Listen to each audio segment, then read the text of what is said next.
Hello, everyone. Hello. Hello and welcome in. I'm not going to... Again, I'm a little out of breath, and you'll find out in a second why. I didn't want to delay too much longer. But welcome in, everybody. Welcome in all my Red Wing soldiers. Hope you're doing well today. Hope you're having a good Saturday.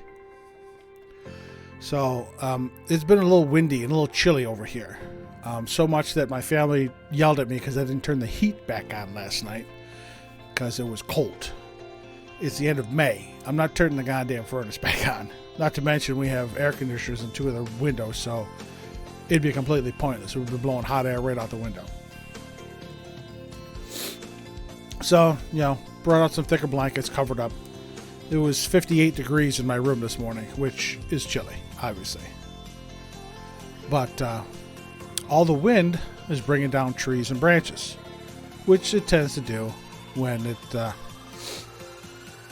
gets that way. Especially if, now with leaves on most of the branches, a little heavier, catch the wind and knock stuff over. I had a fire call about an hour and a half ago for a tree that came down in someone's backyard and took their fence down. And I think whacked a line or two. So we responded, obviously, because the charged electrical lines could pose a fire hazard. So, but luckily, the electric company has vehicles out, and they were there fairly quickly. So, but in my yard, there really isn't anything down but leaves. But my son, apparently told my wife, and my wife came down here and told me that there's a line hanging in my backyard. I'm like, what are you talking about? Everything's working fine. So I go out, and sure enough, there's a line from a utility pole in the yard to my house that's laying across the roof and sagging low.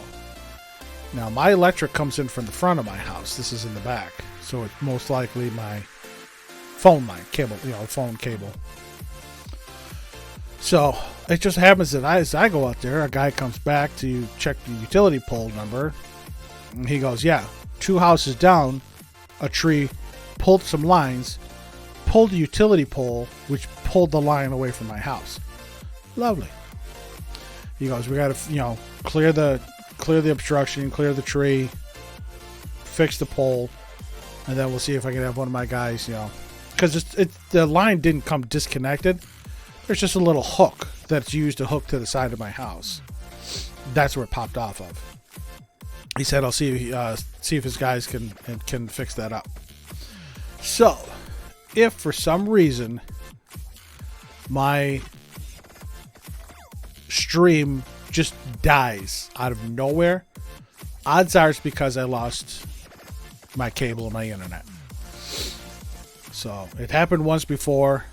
I blew a fuse because somebody was using too many things up in the kitchen, and the fuse that popped also controlled the box, the phone line, cable line box that controls the internet to my house. So if something does happen, I'll post it quickly in the Discord, and we might have to cut the stream short. So I want to at least get into this, get this fourth trial over with. This way, if something happens and my line is down overnight, I can at least try and do some more stuff tomorrow.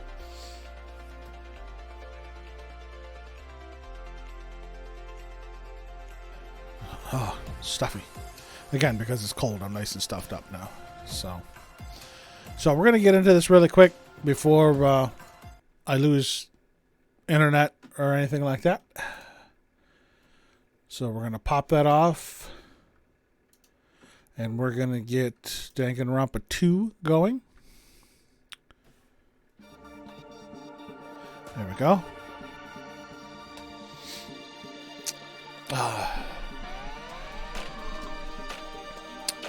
As always, if there's something wrong with the game audio or my mic audio, please let me know and I'll adjust it. perusing YouTube yesterday, I happened to come across a stage production of Trigger Happy Havoc. Obviously, it was all in Japanese, but then it had subtitles. But I liked how I liked watching it again. I enjoyed it. How they spun the story and how they twisted it so, it didn't, the methods of murder didn't happen exactly how they did in the game. They tweaked it a bit for the stage show, but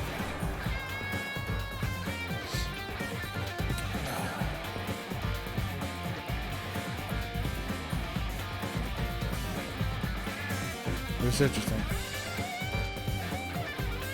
There's my girl, Mikantsuki. I have to find out. See, now I'm far enough into the game, though, where even though it aggravates the fuck out of me, I have to finish it because I have to find out the rest of the story. Similar to Trigger Happy Havoc, I had to find out.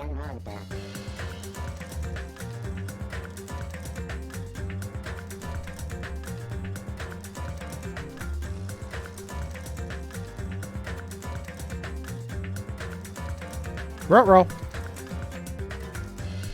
Controller's not working. Hold on a second. I'll try and plugging it back in.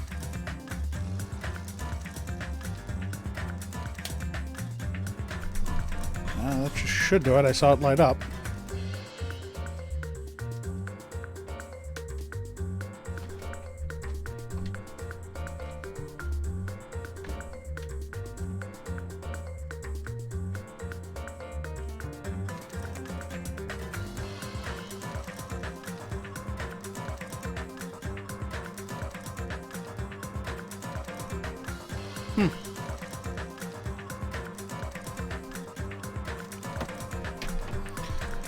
Now, why is this giving me a hard time?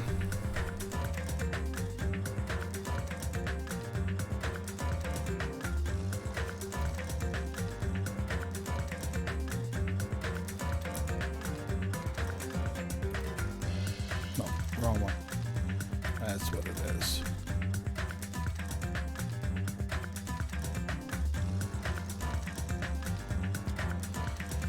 Let me find out. I'm going to have to restart the whole stream.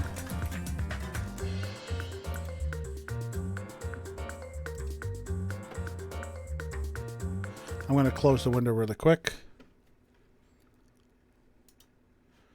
Close that out. I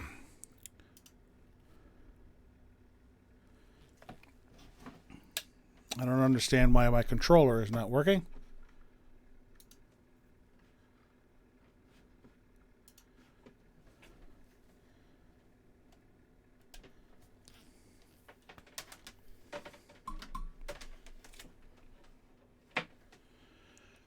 Like this.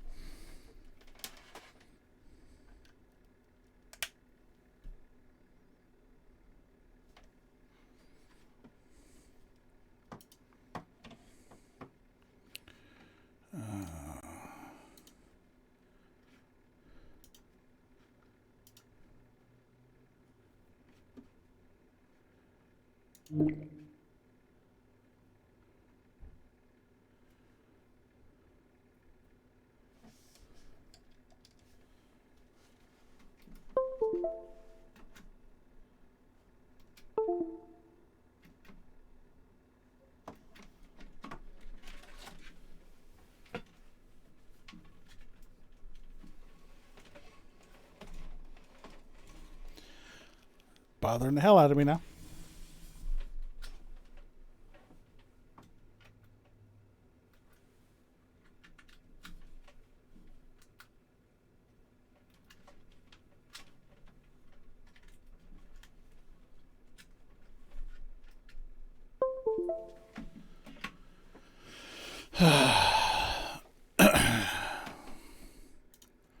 Let me find out that the one spot. Yep. So the one spot for some reason that I was using the controller in wasn't working. So let's try this again.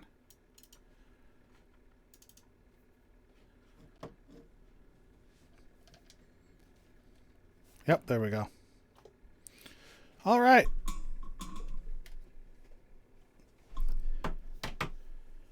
But now do we have no game audio?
Okay. We'll close this again. Close this again.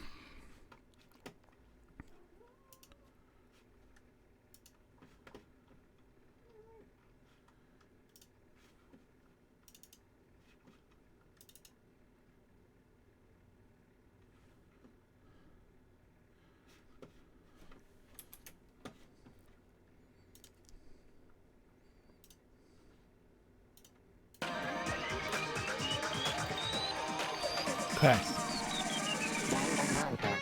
Now it's probably going to be a little loud for a sec till I adjust.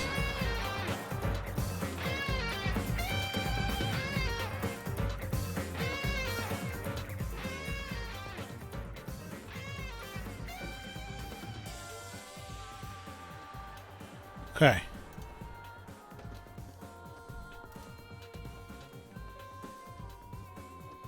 Should be good. I think we're all right. Let's try the controller. Okay. I think we're good. I don't know what the hell happened. Some issues since we last played this on Sunday. What do you want, cat? Besides to dig my pants. Okay, so if you pop in, please let me know if there's an issue with the game audio, if there's an issue with my mic audio, because apparently things got messed up. I'll try and do some finagling after stream.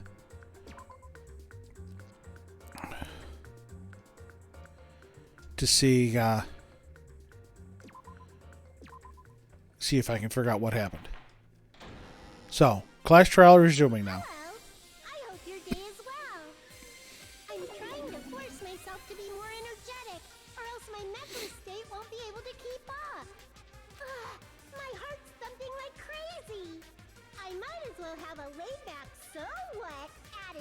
And go ahead with high energy. Yeehaw! But be careful that your batteries don't run out for various reasons. And just like I say each time, don't forget to save frequently. I did.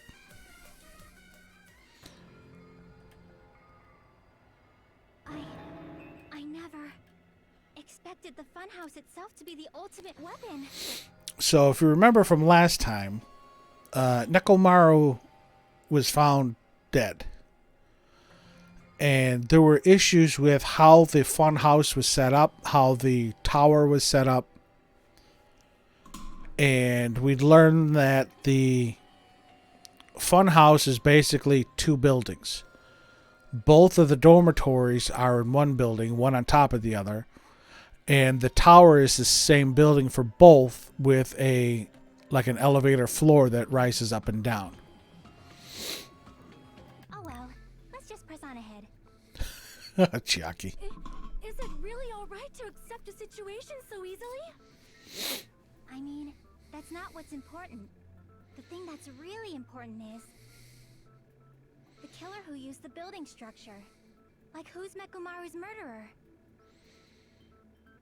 But is it really okay to believe the building is the weapon? Nagito said it, you know. There's no way I'd lie at such an important moment. I don't want to die either. Liar. To the bastard who kept saying how much they didn't mind dying. Thank you, Fuyuhiko. He's right. There was a time when I thought I could become a stepping stone for your hopes, but I will sincerely retract that remark. Retract? I'm disappointed too, you know. If this was a murder for the sake of hope, I'd happily sacrifice myself. You say such falsehoods, per usual. There is no such thing as murder for the sake of hope. Murder is simply murder. Forcibly sacrificing others for one's own desires. Even one as diabolical as I would avoid such actions. I see. It's fine. Let's just leave him alone and find out who killed Coach Nekomaru as fast as we can. Just so you know, it's not like I'm getting hungry or anything, you know. Akane! You were drooling waterfalls? Nagito. As usual, I can't tell what he's thinking. I have no idea if he's serious or not. Anyway, if the killer used the building structure, why don't we think about how they used it? How they killed Nekomaru. It might be better if we clarify the cause of death first, don't you think? Nekomaru's cause of death, huh? He was horribly damaged, as if he was beaten senseless with a blunt object. But if he was beaten with a blunt object, it wouldn't be a kill that utilized a building structure. So what was Nekomaru's cause of death that also utilized a building structure? Falling. I see. Yeah, give me some of that heart back. Thank you. That's it. I think he might have died from falling. Died from falling? If the funhouse's secret is that it's a structure where both towers and houses are vertically connected, then the killer made use of its height and caused Nekomaru to die from falling. Are you saying they pushed him off? Where'd they push him off from? That I don't know yet. I don't think they pushed him. Don't just make things up when you don't know the method. Where in that building would you even be able to push someone off in the first place? It might be possible in the tower. You could push him off the 4th floor when the elevator is on the 1st floor. Exactly, Akane. Did you forget how the elevator functions? Oh, not that elevator. It's on the 1st floor, the door on the 4th floor won't open. Saying he died from falling is truly incorrect. No, it's not incorrect, Burn in the Gundam. flames of hell. But my gut is going crazy right now. If Nekomaru died from falling, where did the killer shove Nekomaru from? If I'm going to reach the truth behind this incident, I need to solve that mystery next.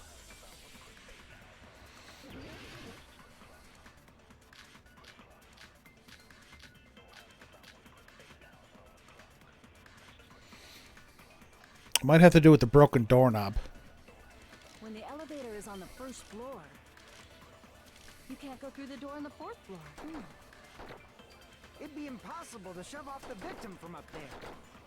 Then, how about this? After locking Nekomaru inside the elevator, they moved the elevator from the 4th floor to the 1st floor and made use of the drop. Did you forget the elevator has a sensor? As long as there's a moving object inside, the other door won't open. Moving object. Which means the elevator wouldn't have moved either. So it's a good night button. That must be the threshold of that elevator. Need to make it clear so they understand that Nekomaru fell to his death. Looks like it's all up to me. Yeah. It's the good night button against Soda's. You can't go through the door on the 4th floor. It'd be impossible to shove off the victim from up there. Then, how about this? After locking Nekomaru inside the elevator, they moved the elevator from the 4th floor to the 1st floor and made use of the drop. Hold on. Did you forget the elevator has a sensor? As long as there's a moving object inside. No, that's wrong.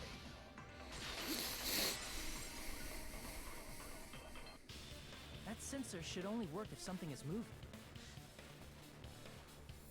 If Nekomaru wasn't moving inside, the elevator sensor wouldn't have detected anything. Could it be his sleep mode?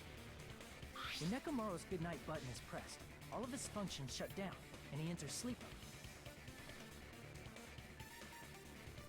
If he's in sleep mode, the elevator sensor wouldn't have noticed him, right?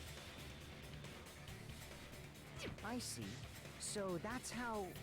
However, even if they moved the elevator in that manner, Nekomaru would have just moved along with it. There would have been no drop for him to fall and die from. Yes? That's what I was about to explain, before Kazuichi interrupted me. Silence, pest! Now you're calling me a pest? Wow.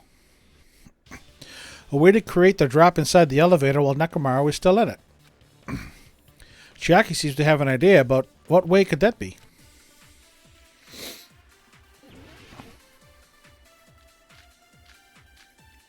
The wire. The wire and the broken doorknob. If you arrange it a certain way, you can cause the drop within the elevator. So you're telling us all to think about the arrangement, right? That arrangement is... The hammer is suspicious. Isn't it about time we went over the pillar again? What about the oil on the floor? The doorknob on the floor seems suspicious. How about we all shut up and listen to what Chiaki has to say? Silence, pest! Don't be so cold. What if I start to enjoy it? I think I have to use the wire and the doorknob. If you arrange it a certain way, you can cause the drop within the elevator. So you're telling us all to think about the arrangement, right? That arrangement is... The hammer is suspicious. Isn't it about time we went over the pillar again? If it's not the doorknob, it's the pillar. The doorknob on the floor seems suspicious. I agree with that.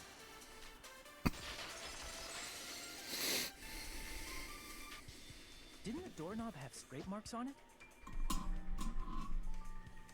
That might have been where it got scraped by the wire.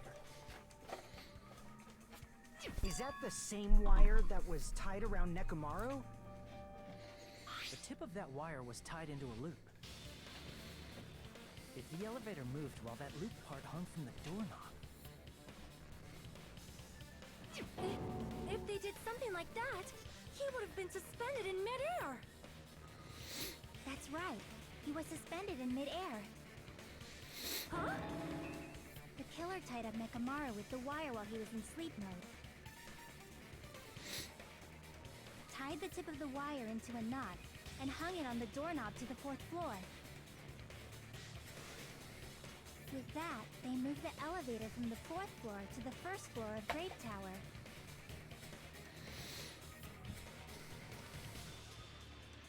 And suspended Nekomaru in midair. That's right! He was so well hung! Oh my god. Like, you better not finish that sentence. Oh my god.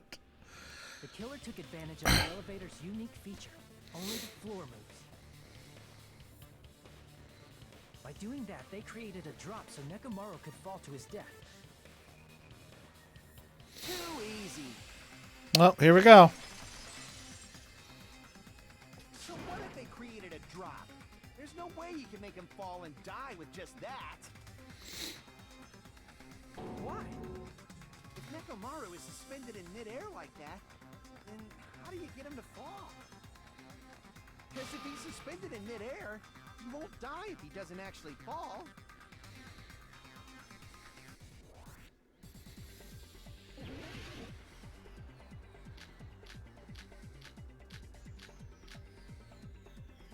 Even if they suspended Nekomaru, how would they make him fall? There's no one in the tower to push him off. There's no way they could do that.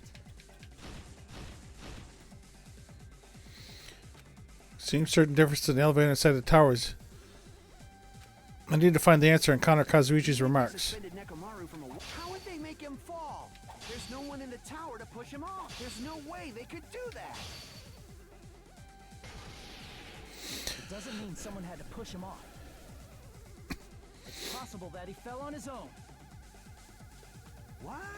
Nekomaru fell on his own? Nekomaru should have still been in sleep mode, right? If he was sleeping, there's no way he could do that to himself. Now's the time, but in that case, you still won't be able to moving the elevator with Nekomaru is just impossible. End of story. I think I figured out how the killer... Thanks to Kazuichi, I think I figured out how the killer dropped Nekomaru. What? Nekomaru fell on his own? Nekomaru should have still been in sleep mode, right? Allow me to cut through those words. That was a guess. What do you think would happen if Nekomaru woke up while he was suspended upside down in midair? What are you saying? Like, how would he even wake up? He has an alarm inside his body. As long as it was armed, it would have deactivated his sleep mode. Which means the killer set the alarm before they suspended Nekomaru. If you woke up from an alarm and realized you were hanging upside down and had no clue why,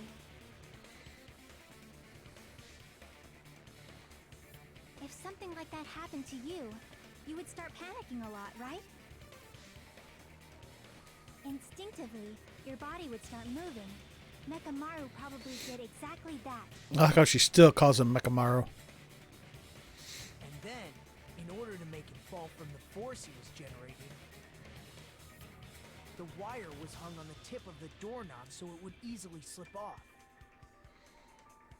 In actuality, the scrape marks caused by the wire were near the tip of the doorknob, right? But Nekomaru didn't fall because the wire came off, right? He fell because the entire doorknob came off. When Nekomaru awoke, he must have struggled much more than expected, which caused the doorknob to break off. Was that unexpected for the killer too? Well, that's probably it. If they knew it'd leave behind evidence like that, they would have at least tried to do something to cover it up. The problem is the alarm was set for 7:30. Killer didn't expect the doorknob to come off. The reason that even happened was because... In that case, let's use my full power. Oh, yeah. Pull his power into grabbing the doorknob with both hands, but still didn't move. 1 million horsepower. Yeah, see? If you break the doorknob, we'll be stuck in here. If that's really what it was, then that's the clue Nekomaru left for us to find. I see. So that's how Nekomaru fell to his death. You finally understand now? Yeah. It appears it's just as Miss Sonia said. I'm just a pest. No, I'm not just a pest. I'm a total fucking pig. Isn't that right, Miss Sonia? If I'm a fucking pig, you can say so. Jesus. No, I believe you gave your all. Hey, why aren't you teasing me anymore? Soda just can't get what he wants. He gets off on this. So thanks to that alarm, Nekomaru ended up falling while he was still hanging upside down. That doesn't mean he just crashed straight into the floor. Of course, you know that too, right? Yep. The moment Nekomaru fell to the floor, the only thing I could think of that happened was he collided with the pillar. I see. When Nekomaru fell to the floor, he ended up colliding with the pillar. Isn't that it? That's why there was oil on the top of it. So that's how the pillar shattered, and why oil was spilled all over the place. See, I told you the pillar was the weapon. My gut was totally right. Well, the pillar was a bonus. It's not even clear if the killer intended that, or if it was just a coincidence. Coincidence. At this point, it is quite difficult to find a clue that will lead to the killer. Again, I suspect Gundam. Then what about the alarm? I'm positive the alarm was set for 7:30 a.m. And if we map it out from there... Hold on, baby gangsta. Stop calling me baby gangsta! What'd you just say? Did you say the alarm was set for 7:30 a.m.? Yes. You didn't check it yourself? Nekomaru's alarm was set for 7:30 a.m. Nah, that's impossible. Because even though I slept in a little, I still got to the tower at 7 in the morning. Right. Now that you mention it, so did I. Yeah. There was no way I could be late for Monokuma Tai Chi, so I left for Grape Tower before 7 a.m. And if we found Nekomaru's body there, it would have been before the 7:30 a.m. alarm went off. It appears yet another contradiction has been birthed. Well, this is what I'm looking forward to. How were you able to discover Nekomaru died at 7:30 a.m. when you went to the tower at 7? That's what I want to know. Another mystery I don't understand. Seriously, it's just one after another. The only thing I can think of is that is an analog clock, not digital. But I can't choke up at the time like this. Just a little more and I'll be able to reach the truth. There should definitely be a clue to breaking through this contradiction. His clock is analog.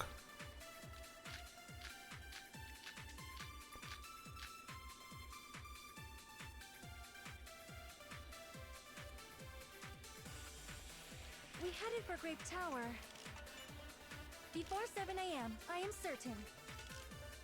But the alarm inside Nekomaru's chest was set for 7:30 a.m. Nekomaru died because of that alarm, right?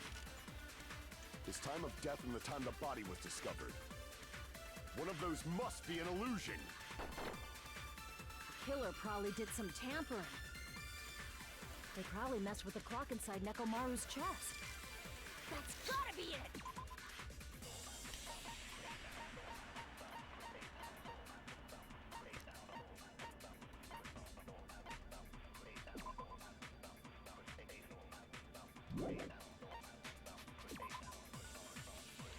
Okay, radio clock. That's what I gotta... The alarm that caused Nekomaru's death rang at 7:30 a.m., but we discovered his body before 7. I need to crush one possibility at a time if I'm going to break through this contradiction. Headed for Grape Tower before 7 a.m., I am certain. But the alarm inside Nekomaru's So this chest has got to go against Akane. was set for 7:30 a.m. Nekomaru died because of that alarm, right? His time of death and the time the body was discovered. One of those must be an illusion. The killer probably did some tampering. They probably messed with the clock inside Nekomaru's chest. I missed! That's gotta be it! Damn it. No, it's not. We headed for Grape before 7 I'm fast forwarding it at the moment. Set for 7. Nekomaru died. His time of death and one of those must be an illusion. The killer probably did some tampering. They probably messed with the clock inside Nekomaru's chest. No, that's wrong. No, that's wrong! No, the clock inside his chest was a radio clock. so it would have been impossible to mess with. So you're saying there's no way the killer could have tampered with the clock? Maybe the clock Miss Sonia saw was the one that got tampered with. The clock inside Grape House? No, I checked all the clocks inside the funhouse. Oh, that's what I asked you to do. So you really listened to me and checked all the clocks. And because of that, I can confidently declare that all the clocks had the same time displayed. If there's no possibility that the time was tampered with, then we must doubt that human's testimony. Please believe me. No. You're not lying. Then maybe it's a misunderstanding? Wow, he's blushing. Misunderstand. I'll crush you into dog food. All the clocks had to be tampered with then. This time-related contradiction. I don't think I should doubt the testimonies. I should doubt the clock. Yes, all the clocks in the towers. There's no mistake that something was done, but what was it? Perhaps we've overlooked something. Maybe we're misunderstanding something. No, all the clocks were changed, and Nekomaru's was the only one that was right. Think. If I focus and think, I should be able to find the answer to that mystery. God, is this the Hangman's Gambit? No, the logic die. Fuck, another one.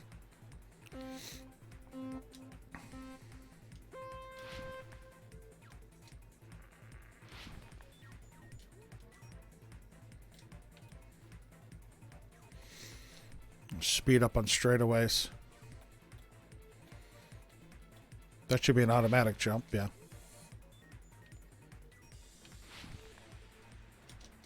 Oops, I missed. This one's an automatic jump, but this one's not. There we go.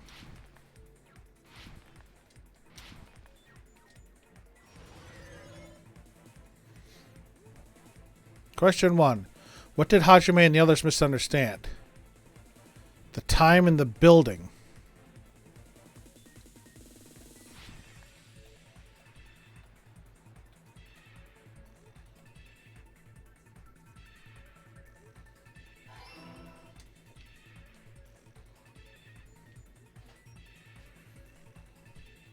Oh, this is narrow. I don't like this. Whoa!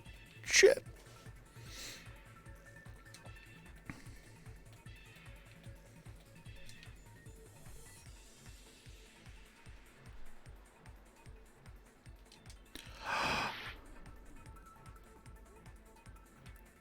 All right. I see how you are.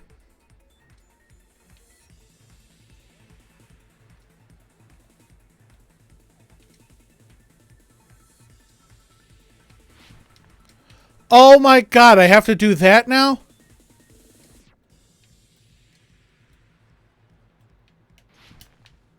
I missed. Oh, this is gonna suck.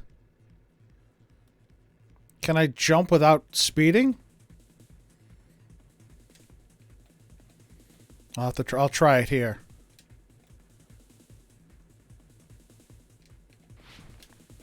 Yes, I can. Okay.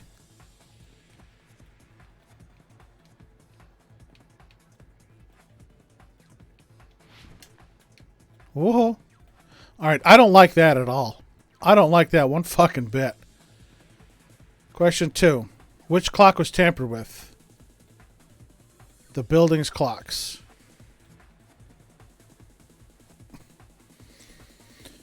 Guess you can't tamper with Nekomaru's clocks. Auto jump. Auto jump. Auto jump. Auto jump. Auto jump. Whoa! That's gonna hurt.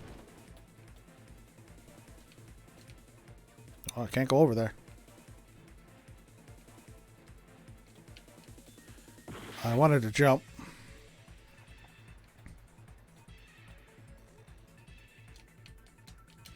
I'm pushing the wrong button.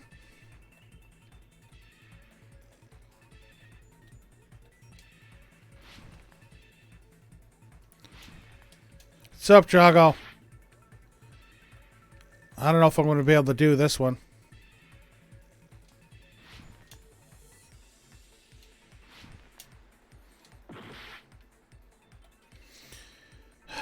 It's getting more difficult. I actually have to leap from side to side.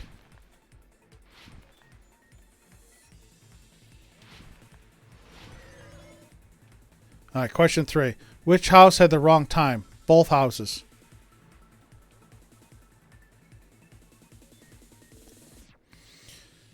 Remember how I brought up the issue with Nekomaru's clock? And the alarm was set for 7:30, yet everybody said that they were at the tower at 7. Fuyuhiko just said he checked the clocks in both houses and they all read the same time, which means the building's clocks were all changed. It's all coming together.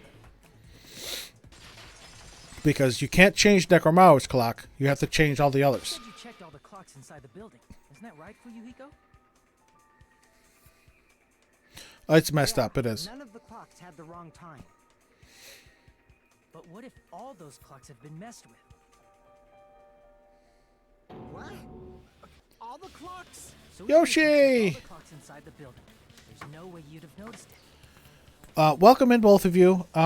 Please let me know if there's any audio issues with the game. I had some technical issues with the controller and the game at the beginning, and I had to mess with some settings. So please let me know if it's too quiet or too loud, or if I'm too quiet and too loud and drowning out the game.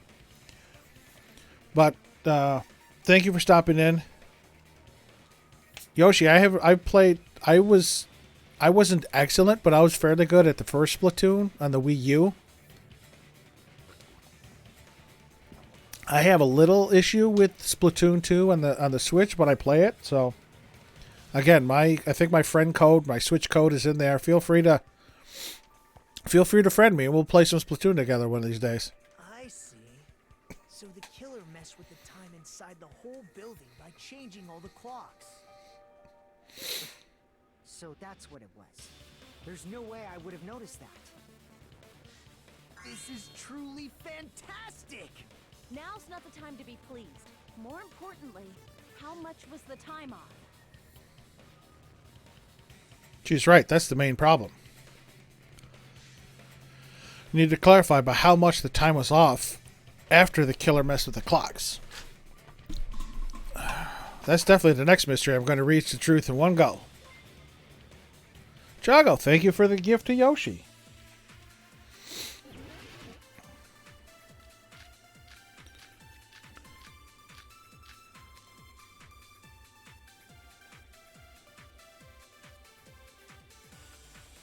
If the time in the building was all messed up, then we can only rely on Nekomaru's radio clock.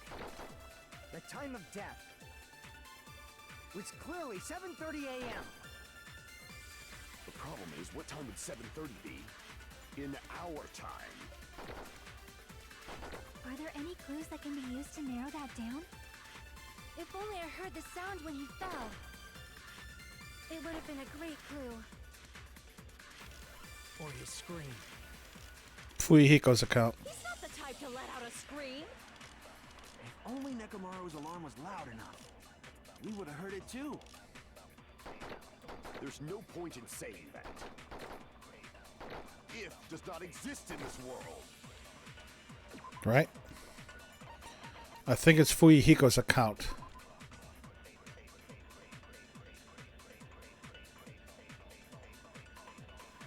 The game audio is low? Okay. That's what I was afraid of. Let me adjust that. Nope, not caps.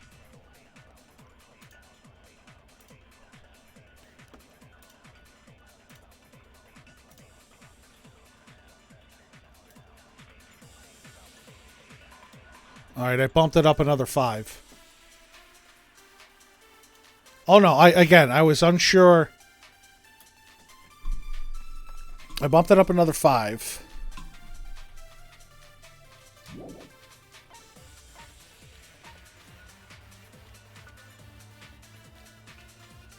Unfortunately, I only do most of the like the free battles. I don't do many of the runs, but again, I wouldn't be opposed to it if I can have somebody that, you know, joins with me.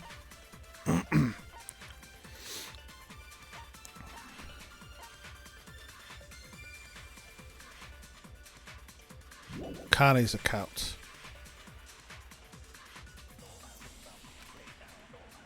If the time in the building was all messed up, then we can only rely on Nekomaru's radio clock.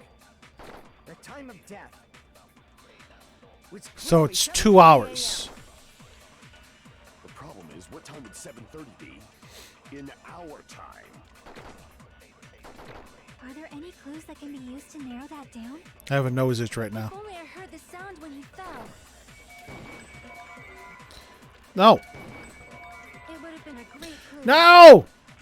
Son of a bitch. Or his scream. He's not the type to let out a scream. If only Nekomaru's alarm was loud enough, we would have heard it too. There's no point in saying that. If does not exist in this world. Yeah. Thanks, Gundam. You're the one that did it. If the time in the building was all messed up, then we can only rely on Nekomaru's radio clock. The time of death. Which clearly 7:30 a.m. The problem is, what time would 7:30 be in our time? Are there any clues that can be used to narrow that down? If only I heard the sound when he fell. I agree with that. I knew what I had to do. Just a matter of getting around the frickin' white noise. Right. We should have heard the sound he made when he fell. Wasn't it that rumbling noise? Rumbling? I thought it was just an earthquake, so I went back to sleep. Was that the sound from when Nekomaru fell? Well, the huge body fell from the 4th floor to the 1st, and the pillar fell with it. It's obvious we'd hear the impact sound. We heard that noise too. It was when we were gathered at the Strawberry House Lounge. What is it, Sonia? Oh, well. That sound everyone heard? I did not hear it at all. Yes, I know you didn't. You probably didn't hear it because you were sleeping. I could not sleep at all. I was awake the whole night with hunger pangs. But you were in your room. There's nothing to worry about. What's important is that rumbling noise anyway. If we use that rumbling sound as a reference, we might be able to figure out how much our time was off. Don't forget, Sonia was in one of the highfalutin rooms. And that's what I'm saying, and that's why I suspect Gundam.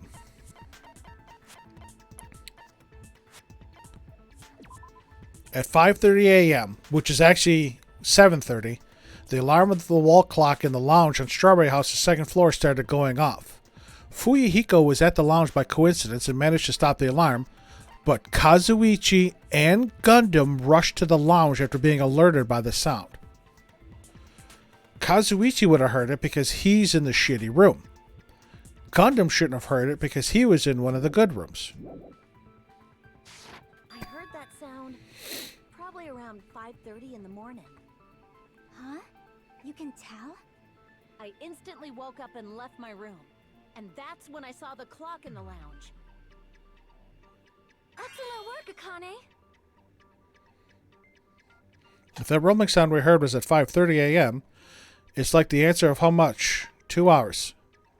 I see. Give me some of that heart back. Thank you.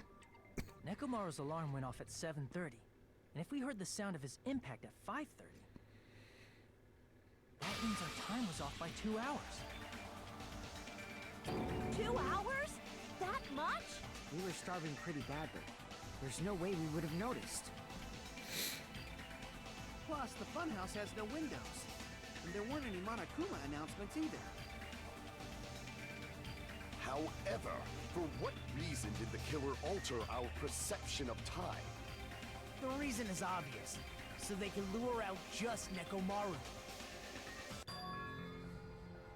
Lure out only Messed with Nekomaru. the clocks and used a specific thing. You definitely get Nekomaru to the tower alone, right? From there, the killer's plan was a splendid success. That's all it means. Besides messing with the time, the killer also used a specific thing. If they were trying to lure only Nekomaru, then that specific thing is Monokuma Tai Chi. I see. That's it. The killer made use of the Monokuma Tai Chi activity in the morning. How did they use it? We were required to go to Grape Tower every morning at 7 a.m. for that activity, right? But if they mess with all the clocks inside the building, what would that do to us? It'd be 5 o'clock. We wouldn't be able to attend on time, but that wouldn't affect Nekomaru. His radio clock had the exact time.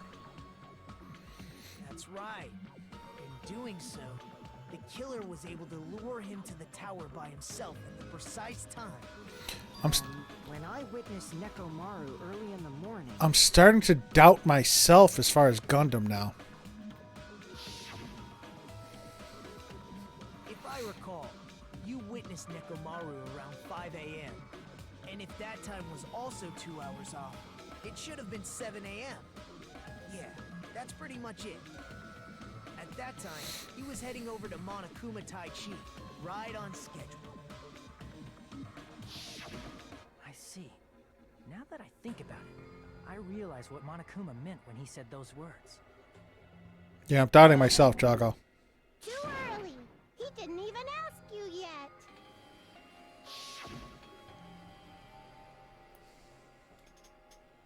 Jeez, how outrageous. I honestly didn't expect everyone to ditch Monokuma Tai Chi. But it turned out like this after all, so I guess it can't be helped. When you said everyone, you were including us, right? We thought we came to the tower on time, but in truth, it was way past the meeting time. 2 hours passed. Ah, jeez. That's, well, how should I put it? What was it? You know, tripping over a foot or something like that. Are you talking about tripping over someone else's fault? Wrong! Too bad! Liar! I'm right! That's not it! It's incorrect! That's definitely the correct answer. You always get so stubborn like this. Let's just ignore the peanut gallery. Now that we've found out how the killer lured Nekomaru, the number of suspects has drastically decreased.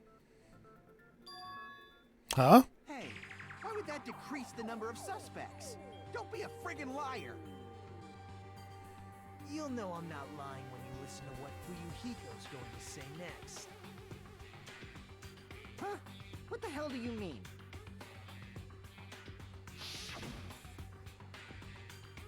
You witnessed Nekomaru going toward the tower.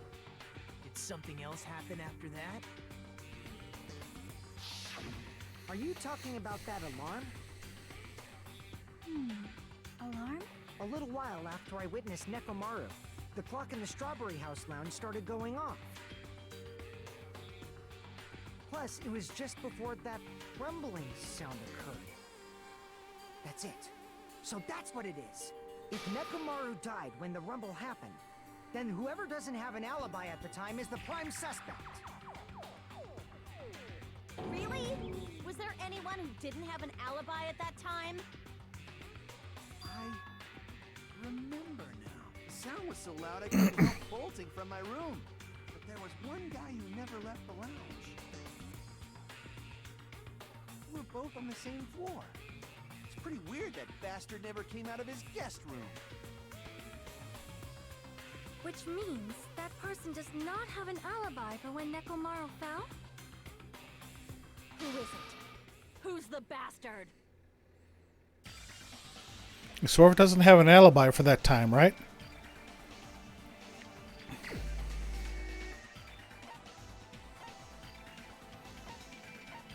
There's only one person that doesn't have an alibi. You're the only one! The one who wasn't there. It's you, right, Nagito? But he's gonna pull something out of his I ass. wasn't there. It was just me, Gundam, and Fuyuhiko. You didn't come out, even though the alarm was going off like crazy. You weren't in your room, were you? If that's the case, where were you? Please, Being, say something. being awful quiet there, Makoto. If you don't hurry up and answer, I'm gonna suicide dive you! If I may be frank, even if I wanted to go to the lounge, I couldn't. You couldn't? What do you mean? It's merely the foolish talk of the weak. Not only did I not hear the alarm, I never even heard that rumbling sound. You couldn't? You're definitely fucking lying. However, that is also true for me. It is obvious that I did not hear the alarm in Strawberry House, That's right, because he was in the soundproof room. but I did not hear the rumbling sound either. Is that not strange? I mean, everyone else heard it. To be honest, it's not just them. The same goes for me too. Huh? I was in a pretty deep sleep, so I thought that's why I couldn't hear it, but No, Monokuma told us at the beginning. wasn't that. I probably couldn't hear it at all. Couldn't hear it? What does that mean? You still don't know. Think about what the three of us who didn't hear a sound have in common, and I'm sure you'll figure it out. Oh yeah, this is an easy one. The only people who didn't hear the rumbling noise were Nagito, Sonia, and Chiaki. The secret is what these three have in common. Could this also be the secret that points to the killer? Yes, it does. Gundam. Is this a Hangman's Gambit? Okay. Was it Deluxe Suite, I think?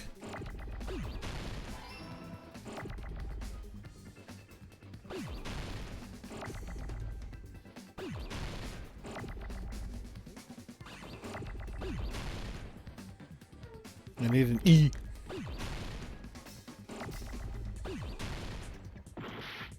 Hey, I didn't even see that.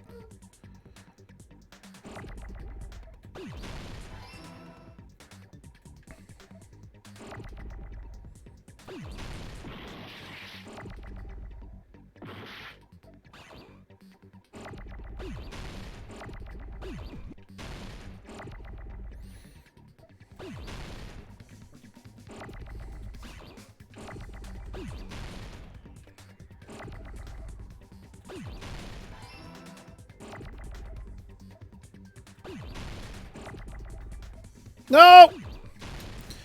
Ugh.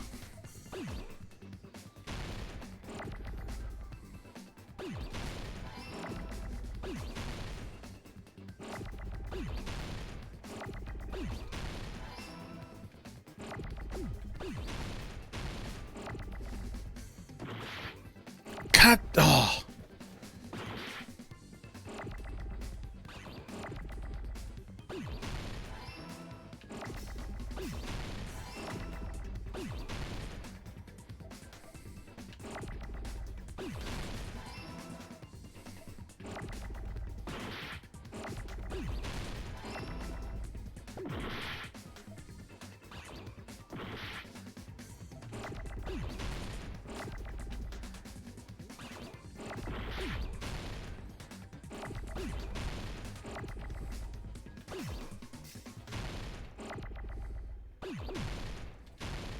Oh, I needed an M. I'm getting screwed here.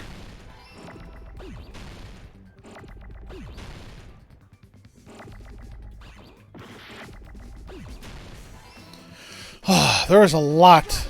There's a lot more letters on that one. Nagito, Sonia, and Chiaki. The three of you were staying in deluxe rooms, right? If I recall, the deluxe rooms are... Soundproof. The guest rooms are divided up by quality grade. Deluxe room is soundproof and has excellent air insulation. The standard room may have so-so insulation, but is still pretty decent. And the crummy room has severe airflow and draft problems. The reason we could not hear the rumbling noise. And that's why it's Gundam. Because he came when the alarm came. It was because Because the deluxe rooms have superior sound insulation. Better soundproofing than the school dorms. Nice catch, Hajime. Are you using your ultimate reserve corps student talent? Oh, fuck you, Nagito. You guys must understand by now, right? The true identity of Nekomaru's killer. Yep. Hold on a sec. Why does that lead to who the killer is? I know. Why? Well, that fact just now is a very important clue and a decisive factor in identifying the killer. Decisive factor? Mm-hmm. Somehow I feel like I understand what Nagito means. The killer among us. The killer who murdered Nekomaru is Gundam Tanaka. You're the only one! Gundam, there's something I want to ask you.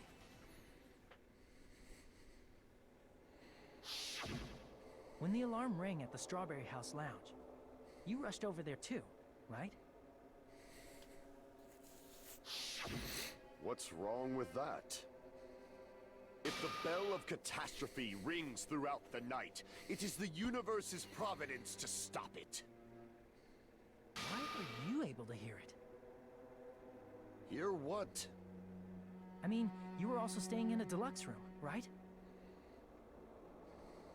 Nagito was staying in a deluxe room in the same house on the same floor, and he couldn't even hear it.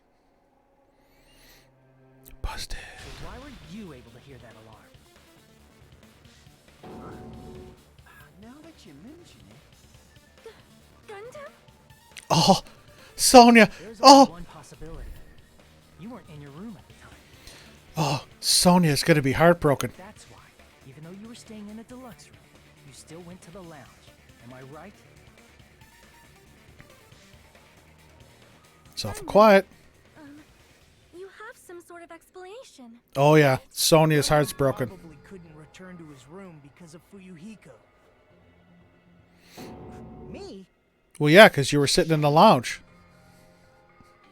After you saw Nekomaru heading to the tower, you stayed at the lounge for a while. Am I correct? Until the moment that alarm started ringing, right? If you were in the lounge for that long, the killer who had left earlier obviously wouldn't be able to go back.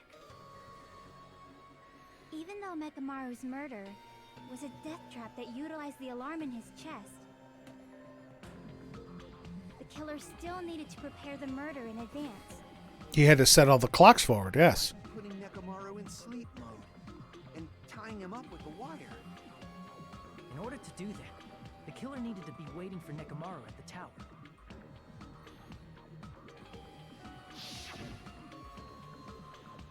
Which means when Fuyuhiko witnessed Nekomaru, the killer was already at the tower. And once they tried to go back, they couldn't because Fuyuhiko was at the lounge. Yep. In their original plan, the killer should have returned to their room before the alarm in the lounge went off. And they were supposed to stay in their room. They weren't planning to come out and go to the lounge. I called that as soon as it happened. Which means they wouldn't have heard the alarm or the rumbling sound, thus proving they were in the room. Just like us. The best case scenario would have been if those two in the lounge had gone to check the deluxe rooms. After all, if they personally saw the killer sleeping in their room, it gives the killer a stronger alibi. I did have doubt. You're right, Jago. Again, because of everything that was going on. I did have doubt a little bit ago, but I called it when it first happened. Gundam shouldn't have heard it because he was one of the deluxe room winners. They failed to secure that alibi. Because I was in the lounge.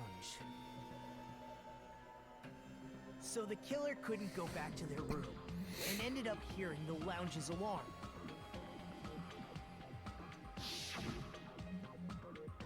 Hey, what are you doing? This raucous is louder than the supreme ruler of the netherworld bellowing for a sacrifice. Don't making all that noise so suddenly. But why'd you come out?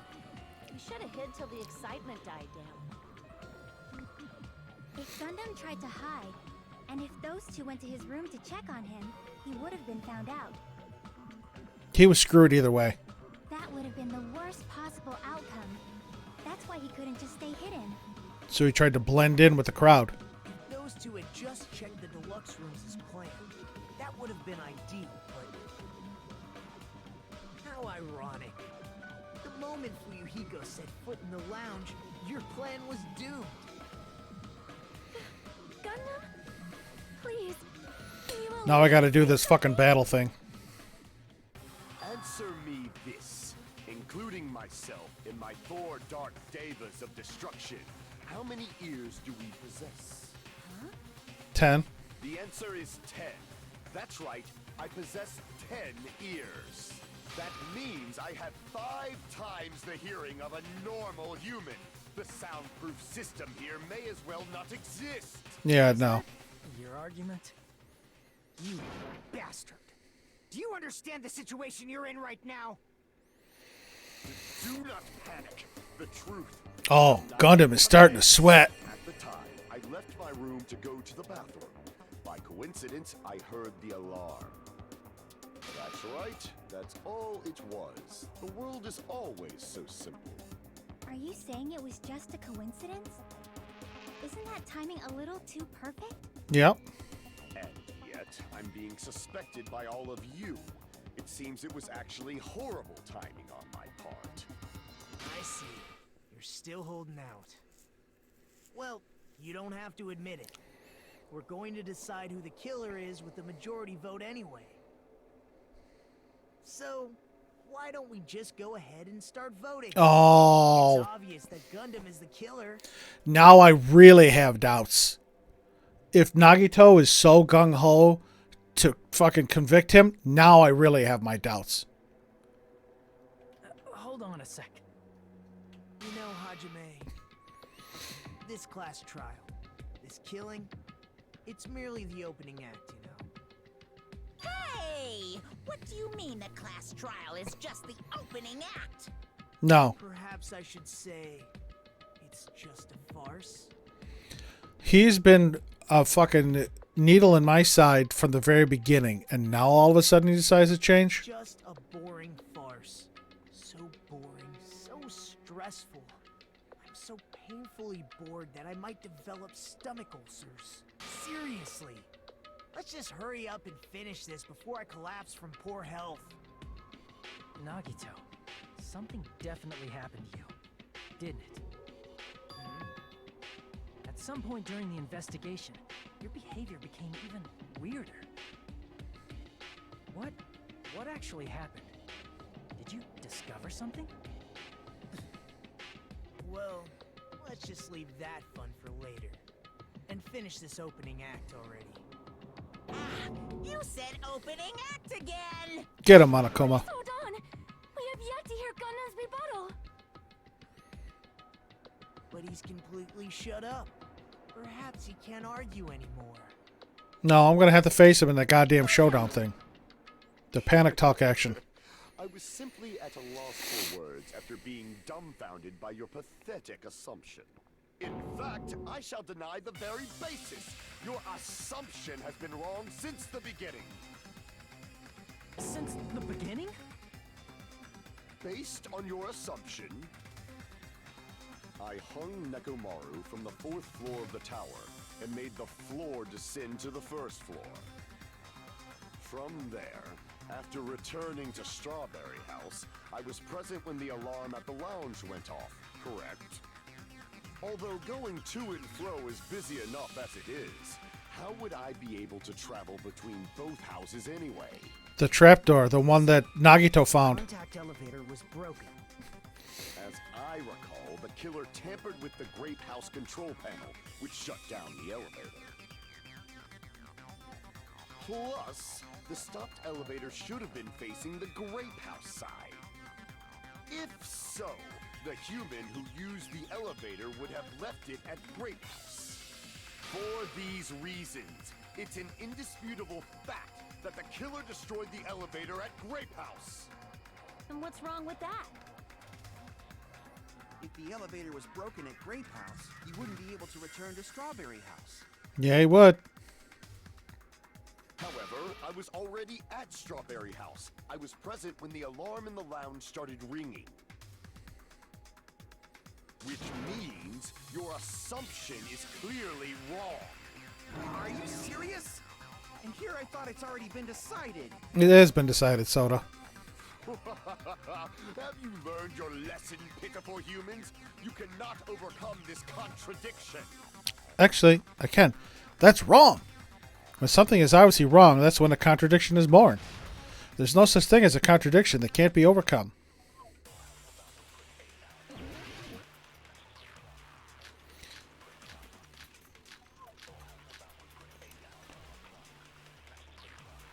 Alright, none of these. That elevator was the only means of travel between the two houses. As long as that elevator was broken, your assumption collapses.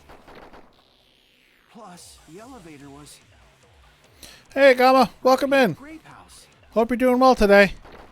If the killer cannot return to Strawberry House, Since I was at Strawberry House at that time, there's no question that the following crime is impossible. It would have been different if they had an accomplice. Or if there was a secret passageway.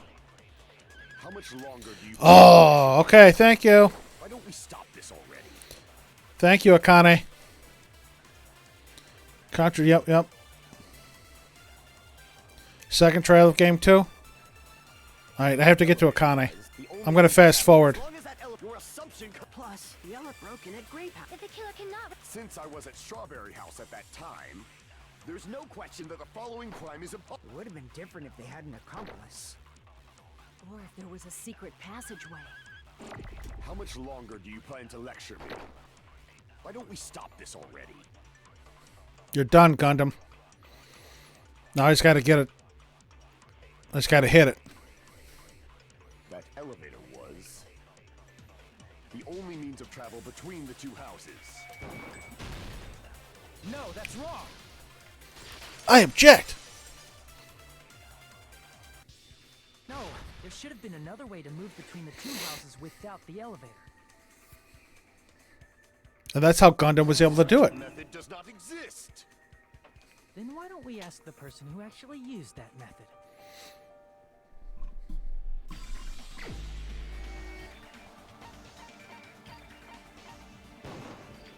You're the only one. Nagito, you should know.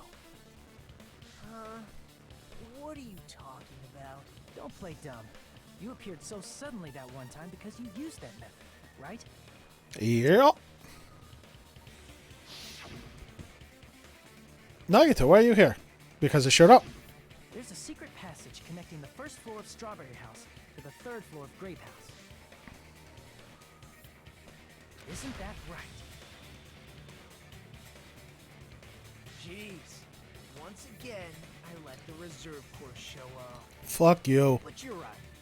There's a door on the floor of the Octagon, which is on the first floor of Strawberry House. After I opened the door and went down... Surprise, surprise! I ended up in the Monokuma Archive, which is on the third floor of Grape House. meaning the third floor and the fourth floor are actually connected. Plus, once you've cleared the final dead room once, you can pass through it as many times as you want. Yep.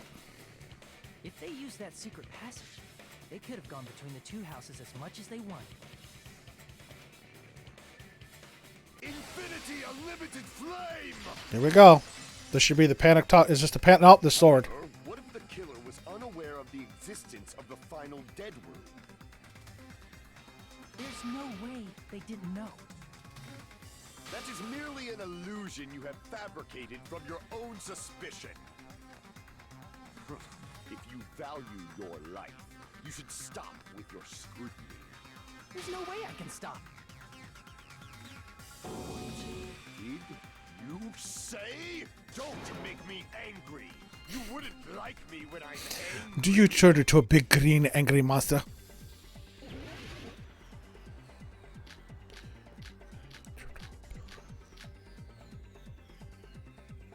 Alright, I don't know which one it is yet. Even if the turbid box doesn't exist, you could travel through multiple planes, provided you use a spacious wormhole. However, how frail I say. Your decayed illusion. Shall I feed you to the progeny of vile deities? No. Need to skillfully cut back his words. Even if the turbid box doesn't exist, you could travel through multiple planes, provided you use a spacious wormhole. However, how frail I say. Your decayed illusion. Shall I feed you to the progeny of vile deities? This one's going to be tough. Even if the turbid box doesn't exist, you could travel through multiple planes, provided you use a spacious wormhole.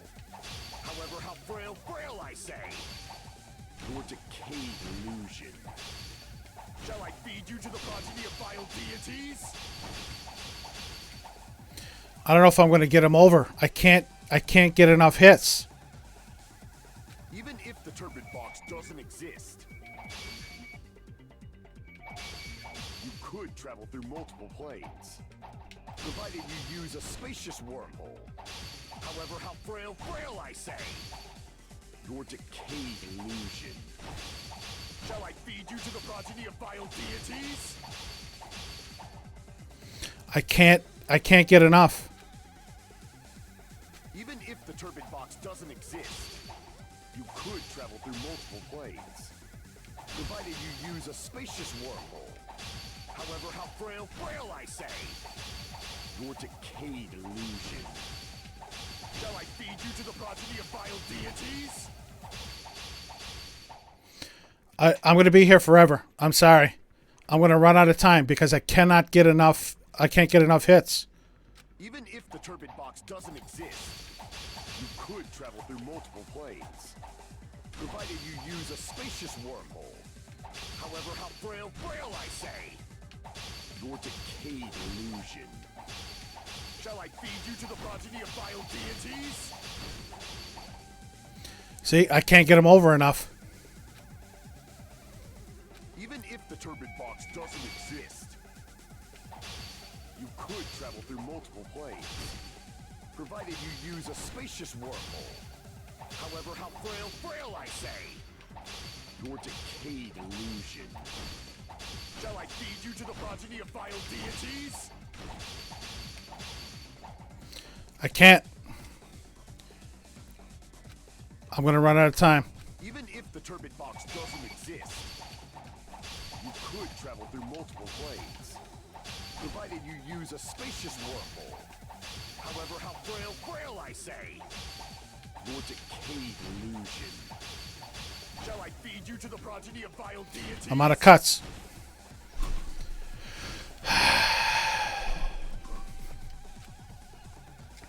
Even if the turbid box doesn't exist, you could travel through multiple planes, provided you use a spacious wormhole. However, how frail I say. Your decayed illusion. Shall I feed you to the progeny of vile deities?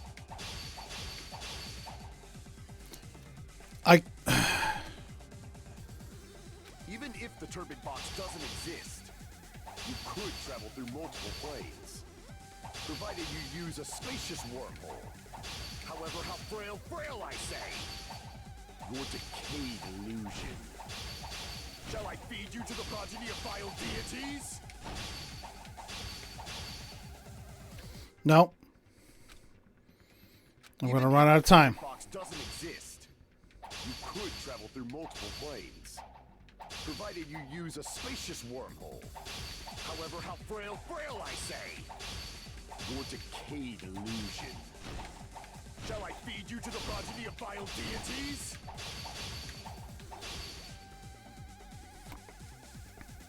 Even if the turbid box doesn't exist, you could travel through multiple planes, Provided you use a spacious wormhole. However, how frail I say. Your decayed illusion. Shall I feed you to the progeny of vile deities? Nope. I'm not gonna get it. Even if the turbid box doesn't exist, you could travel through multiple planes. Provided you use a spacious wormhole. However, how frail I say. Your decayed illusion. Shall I feed you to the progeny of vile deities? Nope. Even if This may be the end of my playthrough here, because if I cannot get through this, I am not going to play through this entire game again and play through this case again on easy mode just so I can get this one fucking thing. progeny of vile deities? I can't back down. Jeez. Oh my god.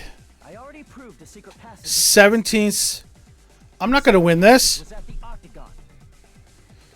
Know the limits of your own reasoning. You say the killer went to the Octagon. Don't bark, you cur. If you don't want to drown in the maelstrom of... Yeah, that was... It took all that fucking time to do that. Yeah, no use. Come on. Come on. I'm fast forwarding through this because it's the same every fucking time. Hajime Hinata. No fucking shit. God damn. This is my Yes. give up. Now, do I have to do the whole thing again?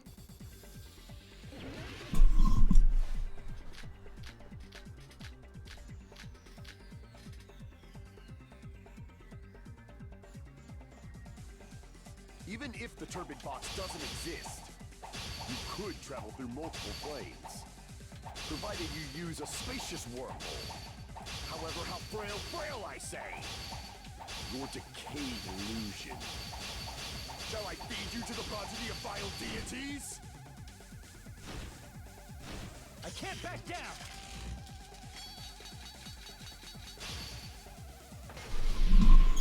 I already proved Damn the it. secret passage exists.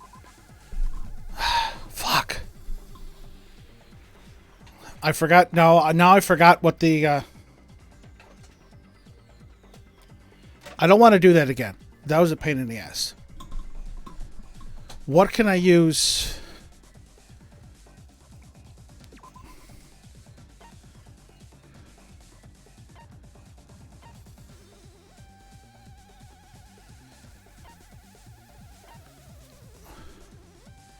I don't remember what the things were. The secret passage was at the Octagon. Know the limits of your own reasoning. You say the killer Wire. went to Good the night button. Octagon. Tipped over pillar. Don't bark, you cur. Pillar fragments. If you don't at least pray to the key which dwells in the light. Clock's alarm timer. Radio clock. Damn it! Even if the turbid box doesn't exist, Fuck! you could travel through multiple planes. Provided you use a spacious wormhole. However, how frail I say. Your decayed illusion. Shall I feed you to the progeny of vile deities?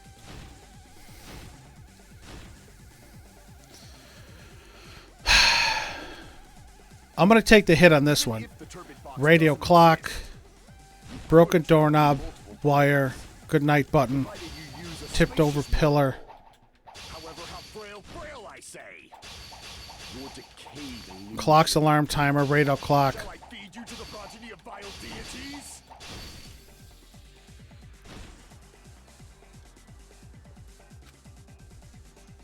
Even if the turbid box doesn't exist, you could travel through multiple planes. Provided you use a spacious wormhole. However, how frail I say. Your decayed illusion. Shall I feed you to the progeny of vile deities? I can't back down.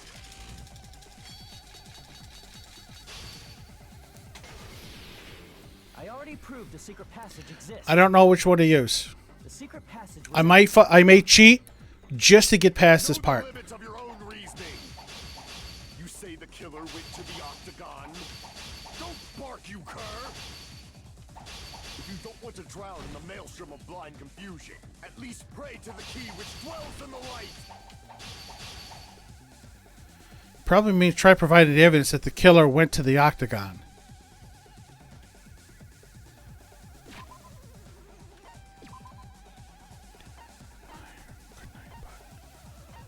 Turtle smoking hammer.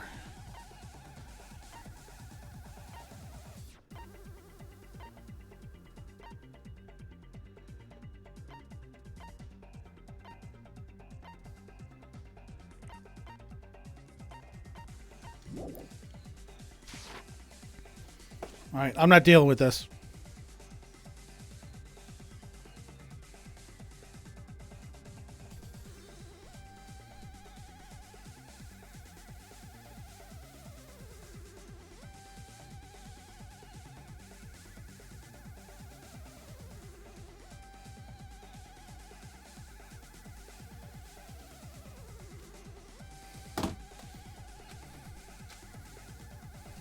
Know the limits of your own reasoning.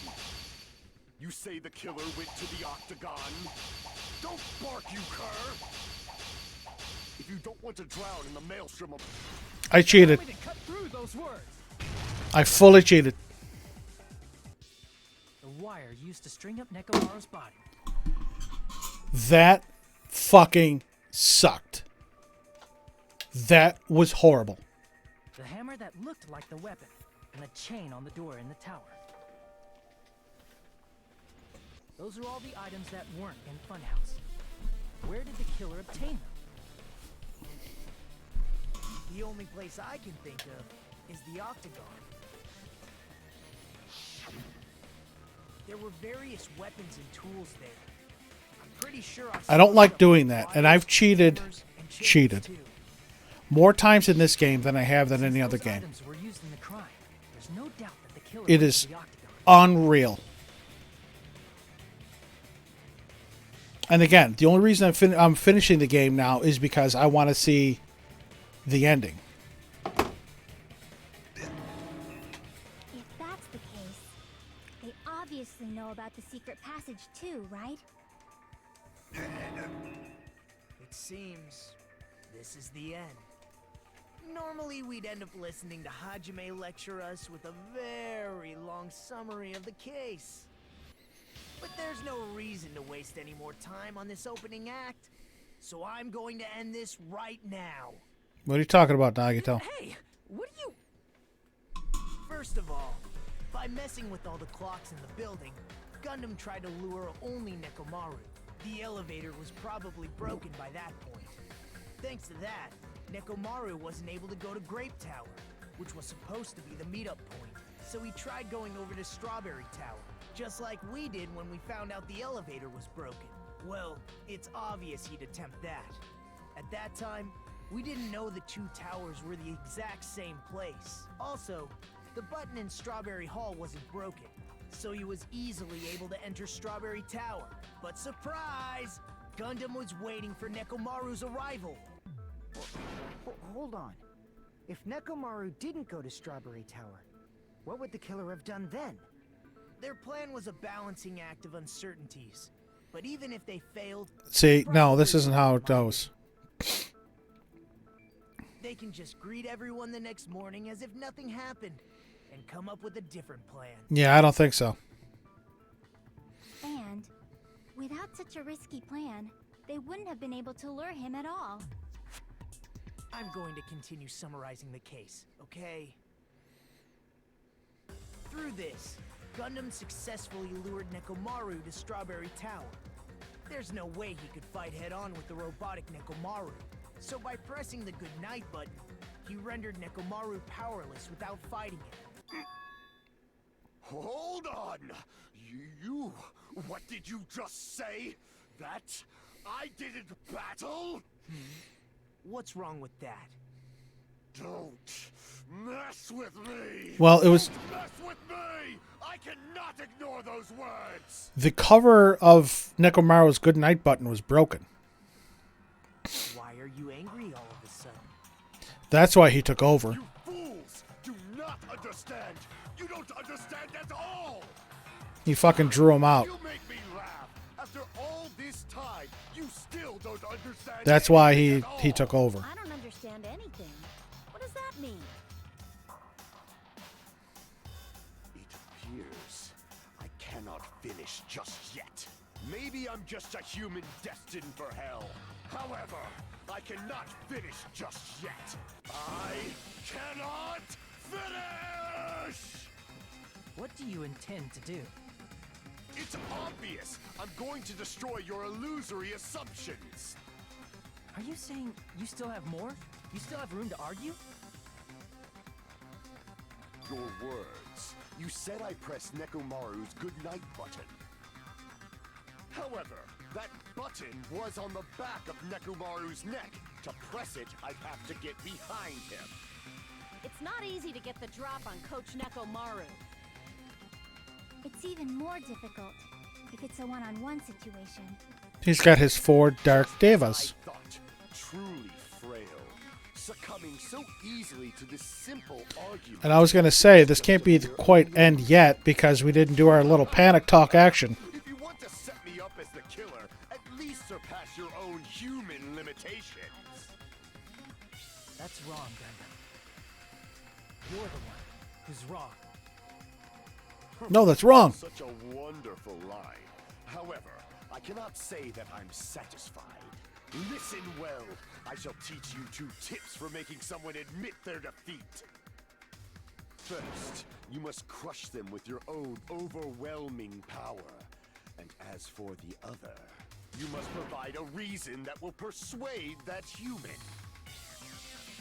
You have not fulfilled either of those yet.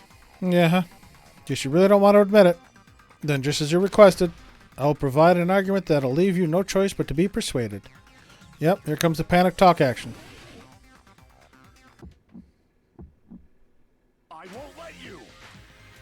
For the Tanaka Empire! Wither! Crushed as David prophesies! I won't let you! For the Tanaka Empire! Wither! Crushed as David prophesies! Show me the cadaver!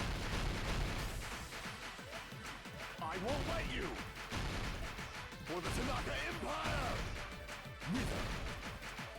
I have no idea if I'm doing anything right. Prophesies! I won't let you! For the Tanaka Empire! Wither! Crushed as David prophesies! For the Tanaka Empire! It's Nekomaru's back. Do you really think I can get behind him so easily? This is the end!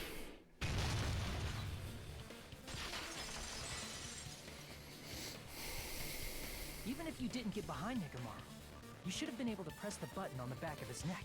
What's that, Jago? Again, I did get that 1 boost for the panic talk that allows me to lock onto 2 at once. I had infinite bullets and fever. Yeah. Fuck that. Yeah, fuck that. As long as you have the power of the hamsters you keep with you. Power of the hamsters. Are you seriously saying he used his hamsters to press the button on the back of Nekomaru's neck? Of course that'd be impossible for a normal hamster, but it would have been possible for Gundams. In fact, we saw that with our very own eyes, right?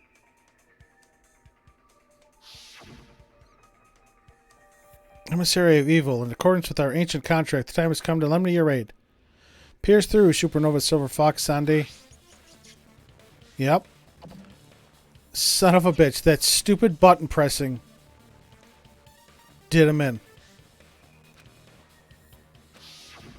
Now that you mention it, after Ibuki was killed in the music venue, Didn't one of his hamsters... one of Gundam's hamsters retrieved a piece of wallpaper from the baton lighting, right? Yep.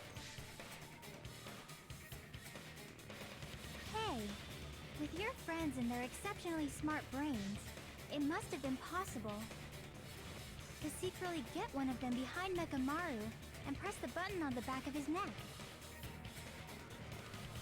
How about it, Gundam? Gundam. Inmate.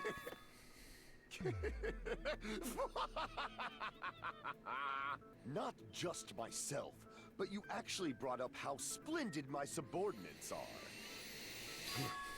I have no recourse but to admit it. Admit it? Did you say you admit it? It appears I've obtained a one-way ticket to... Gundam was pretty cool. Fine! Then you must trample me underfoot and advance. I'm not going to say who I wish it was, but Built upon a I think we foundation both of know. corpses. You cannot find peace without sacrifice anywhere. Now, trample this life. Trample it as though it were mere trash on the side of the road. Pull the curtain strings of this worthless performance with your own two hands. Closing arguments. Here we go.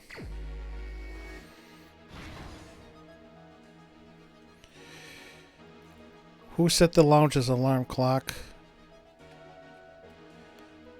Who was in the lounge? Nope. What time did Fuyuhiko see? Nope. Nekomaru's weakness. The wire wrapped around Nekomaru's feet. The killer destroyed what after leaving the tower? Adam, welcome in. Nice to see you again.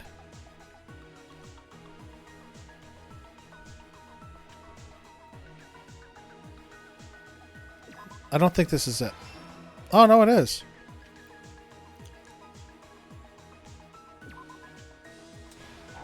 Okay, that's not it. Yeah, shut up.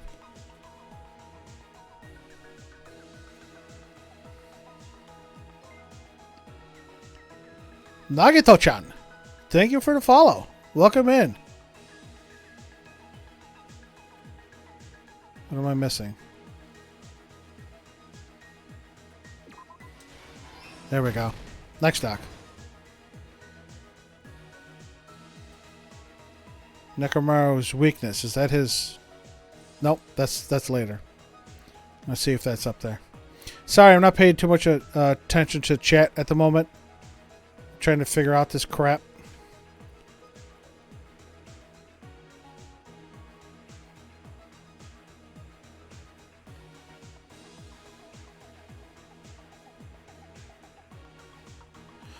No, we're still in the 4th trial. So we haven't gotten past that yet.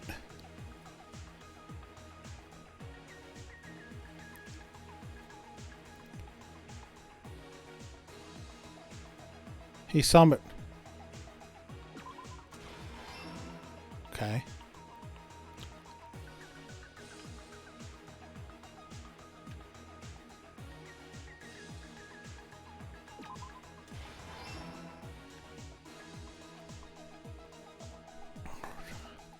Suppressed it. Kissed a pillar, damn it.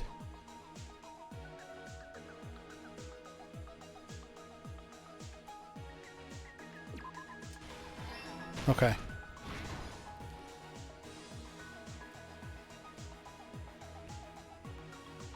What do we got back here? Who was in the lounge since early morning? That's Fuyuhiko. So, looks like we're good here. We're good here. Looking good so far. Fake weapon was the hammer. Last stock. Why did Nekomaru fall? That's the handle. Who heard the rumbling noise? That's it. All right. Let's first go over the many tricks the killer prepared before they committed the crime. Champion. Sorry, no. Unfortunately, Adam, I don't follow soccer or European football. So, unfortunately, I did not see it. What, did Nagito-chan just pop in to do follow and then pop out again? Interesting. This separated Nagito and the others in Strawberry House from our group in Grape House.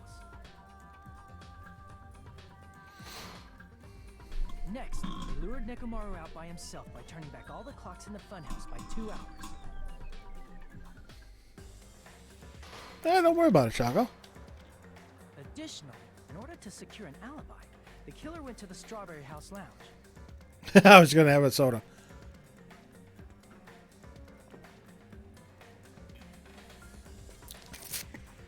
Again, I'm seeing these, these other, streamers that I follow.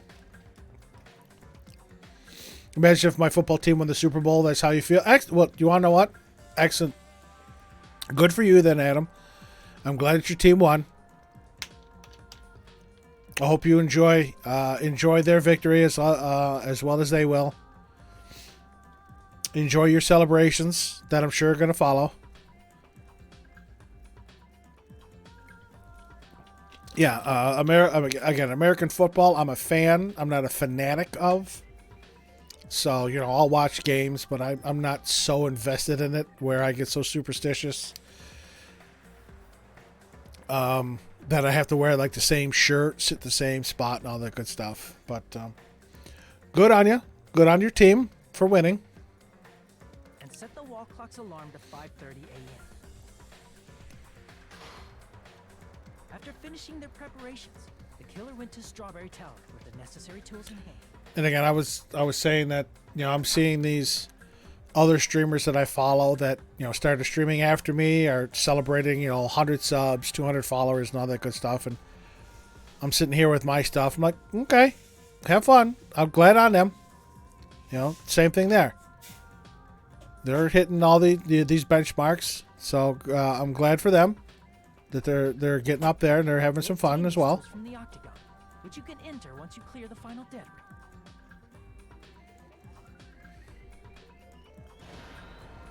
This means the killer discovered the secret of the funhouse faster than anybody else. That secret being Strawberry House and Grape House are actually the same building.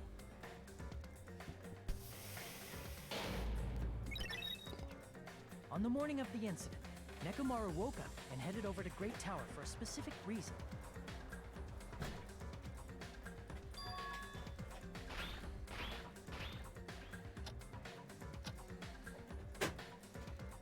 There, Fuyuhiko, who was at the lounge by coincidence, witnessed Nekomaru. According to Fuyuhiko's testimony, that was around 5 a.m., but by that point, the killer had already messed with our perception of time. In actuality, Fuyuhiko witnessed Nekomaru at 7 a.m. That's also the same time Monokuma Tai Chi begins. Nekomaru went to Grape Tower to participate in that.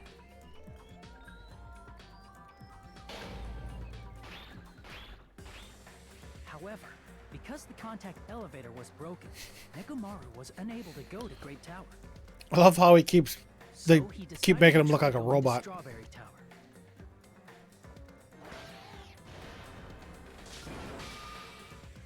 But the killer was waiting for him there. They gave the 4 Dark Devas red eyes. With the power of hamsters, they were able to press the good night button on the back of Nekomaru's neck. Hulsko Raptor, welcome in. Welcome into the stream. Hope you're doing well today. This forced him to enter. Yep, we're just finishing up Nekomaru's trial. From His murder the trial. killer began preparing to use the ultimate weapon. And I was, I was suspicious that it might have been a suicide. Your guy's dead. My girl died the last case, so it's just a whole bunch of hurt. Again, I was suspicious that it might have been a suicide, because they brought up when Nagito cleared the final dead room, how the cases in the first game and the second game were similar, and that the fourth case involved a suicide. And that's probably what Gundam tried to set it up to be. First, they set the alarm in Nekomaru's chest to 7:30 a.m. so he'd wake up.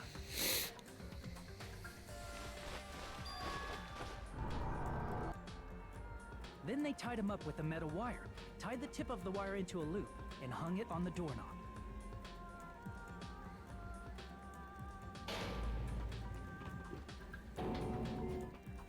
After leaving Strawberry Tower, the killer then destroyed the door button to Strawberry Hall. They did this to keep us from entering Strawberry Tower. and to keep us from discovering the secret of the building structure that they used to kill Nekomaru.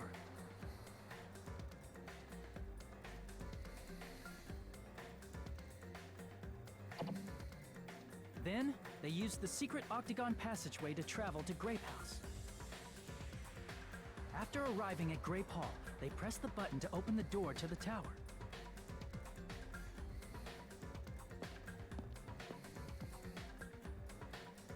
When that happened, the elevator-like floor of the tower began descending. And Nekomaru's body was still inside, dangling upside down in midair from the wire. The killer entered Grape Tower to see if their setup was successful.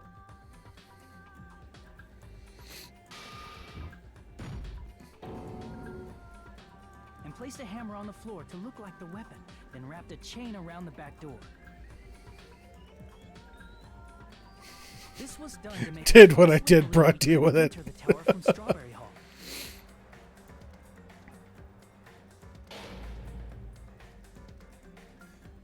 With this, the killer finished their setup and tried to go back to their room using the secret passage. So they could craft their alibi when Nekomaru died from the fall.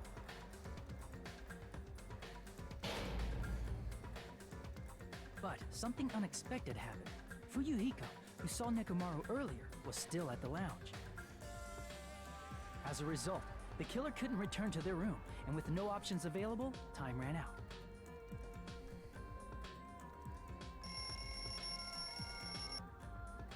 The lounge's wall clock alarm started ringing at 5:30. Well, actually 7:30. To avoid a worst-case scenario, the killer was forced to appear in front of Fuyuhiko with the others.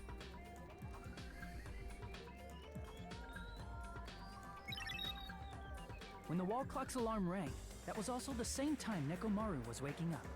So the clanging from the alarm clock in the lounge covered He this. woke up while he was still hanging upside down, so he couldn't help but sway his body powerfully. Originally, the loop of wire was only supposed to slip off the doorknob.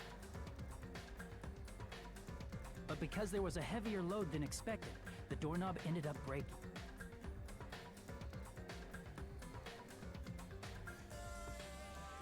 Nekomaru fell from the 4th floor all the way to the 1st floor.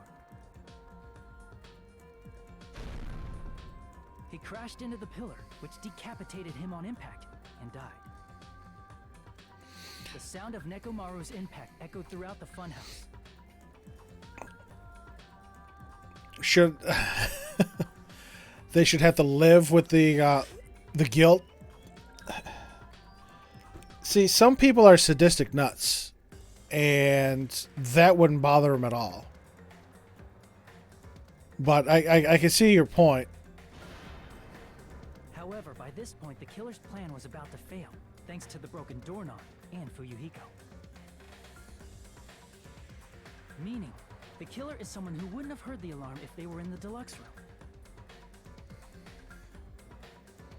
They also wouldn't have been able to return to their guest room, because Fuyuhiko was at the lounge.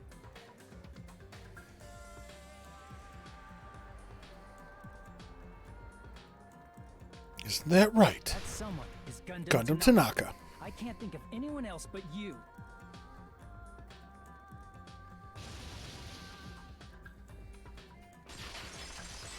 See, I suspected him in the first case, and it took 3 more cases for him to commit murder. That was splendid.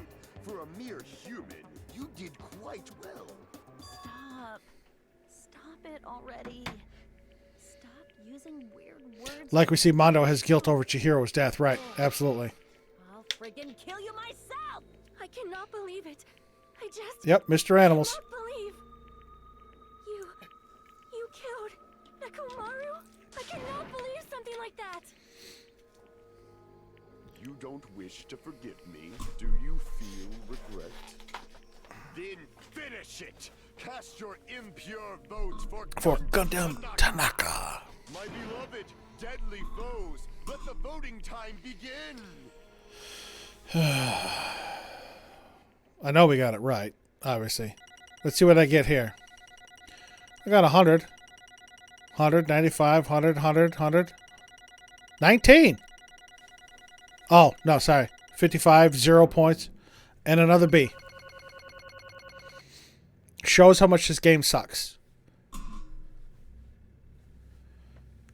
I've gotten a B. Oh, terror sign is shorter. You want to know what? I never noticed that it was shorter. I only noticed the fork and knife on the X on his face. So, okay. Yeah, 55, that sucks.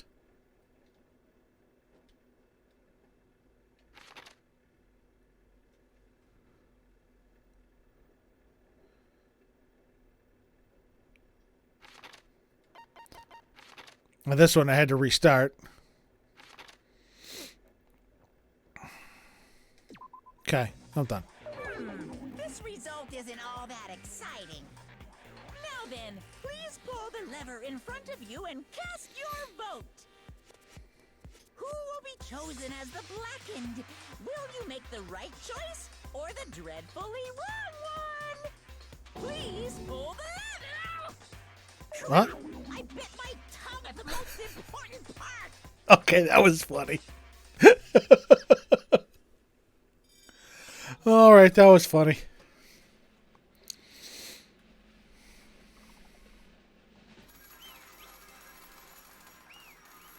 I win. Fucking game. I do not like this game. I don't know the full story yet. So I don't want to say I hate the game. The game mechanics suck. They are horrible. It'd be bad if I bit my tongue again, so I'll speak slowly. Judging from the results, you guys were correct once again. Getting 4 in a row without any mistakes is a splendid achievement. That's right. The one who killed the robotic Nekomaru in the amazing funhouse was Gundam Tanaka. Nice! Yay! I said all that without biting my tongue. Now then. Again, the overall feeling of the game is I like it, or else I wouldn't be streaming it. We got 2 cases left to go. I want to see this through to the end, but I'm definitely looking forward to giving Danganronpa a break.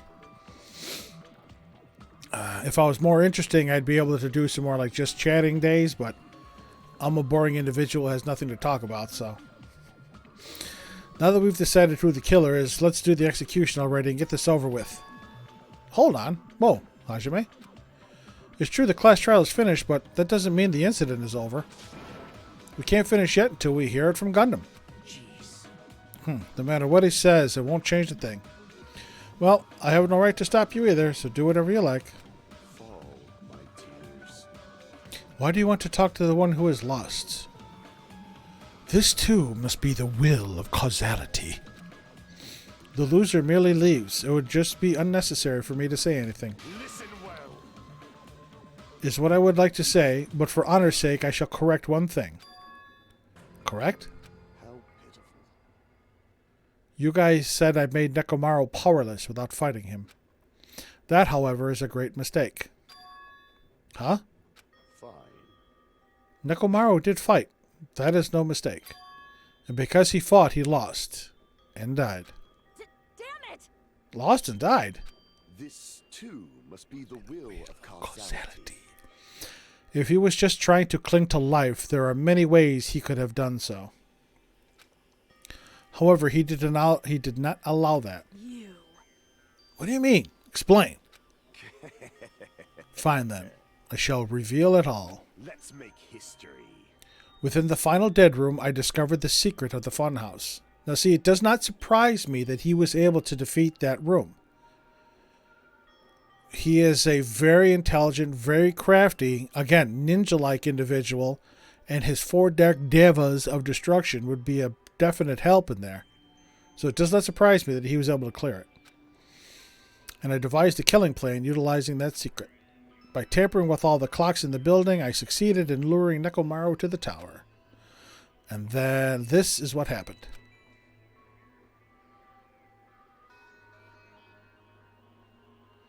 Nekomaru and I were alone in the tower, standing face to face with one another. I should say I expected as much from Nekomaru. He sensed my subtle killing intent and instantly understood the situation. And we had ourselves a stare down. In that situation, if he wanted to run away, it would have been easy for him to do so. He could have run away or even called for help.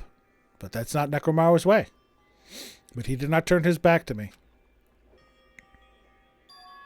Instead, he chose a fight that risked life and death. That is... A fight that risked life and death? Let me tell you this. He was serious too. He gave it his all to try to kill me.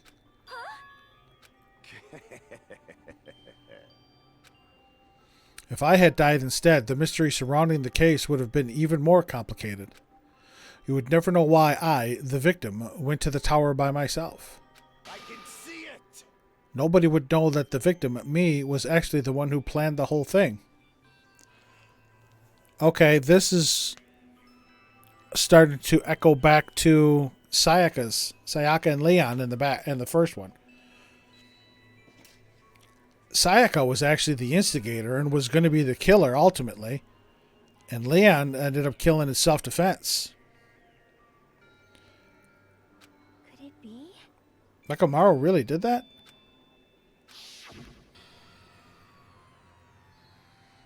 Sensing even my subtle killing intent, as expected of you, Nekomaru. The scorching, stinging, tense atmosphere. I've been a team manager for so long, I'd nearly forgotten this. This is great! What a comforting atmosphere! That's a great one. I don't know if Sayaka technically wasn't unarmed. I mean, again, in the end, I think Leon killed in self-defense because Sayaka came at him with the kitchen knife and tried to kill him, and then he snapped and ended up taking her, killing her. But had Sayaka not summoned Leon, might have been different. And what is your reason? Do you intend to resolve this situation by killing me? I am the Warlock, Gundam Tanaka. Heroes, Lords of Darkness, and even the gods themselves flee from me. I need not cling to any trivial reason. I'm simply going to kill you because your very existence is an annoyance. Again, yes, Leon did disarm her. So, I mean, if you're saying that my claim of self-defense is flawed because she wasn't a threat at the time he killed her, I'll give you that. But it still came down to his life or hers, and he wanted it more. You'll drench your soul with evil until the bitter end, huh? Splendid! In response to your spirit, I shall kill you with all of my might. Right. I'll give you that. Go easy on you. Don't even think about holding back.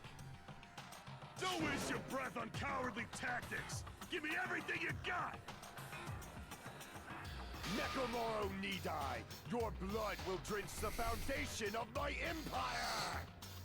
Now, you say that. However, again, you weren't locked in a school. Your memory's gone. No way of escape. No way of getting out. All the cards were stacked against you by Monokuma and, Miss Ultimate Despair. So, I mean, it's easy to say playing a game, you just grab the knife and leave, or just haul ass out of there, but the mind can be a very strange thing. And again, in the moment, in the heat of the moment, I don't know. I don't know how I would react. That is... Why? Why did you fight? We are all friends. Why couldn't you stop this? Even if both sides agreed, it was still wrong. I will not argue. I have no intention of forcing my values upon you. Let me tell you this. However, I must say this. What's the point of living if you're just waiting until you finally die? True. Well, again, she's not a threat. with the knife, but you don't. Again, the game really didn't go into full detail on if he, or no, I think she did try to run and hide, and he pursued her after that. So again, Leon had his own motivation. Remember, Monokuma gave everybody the motivation. Again, very sticky subject, murder. Whether it's in real life or a game.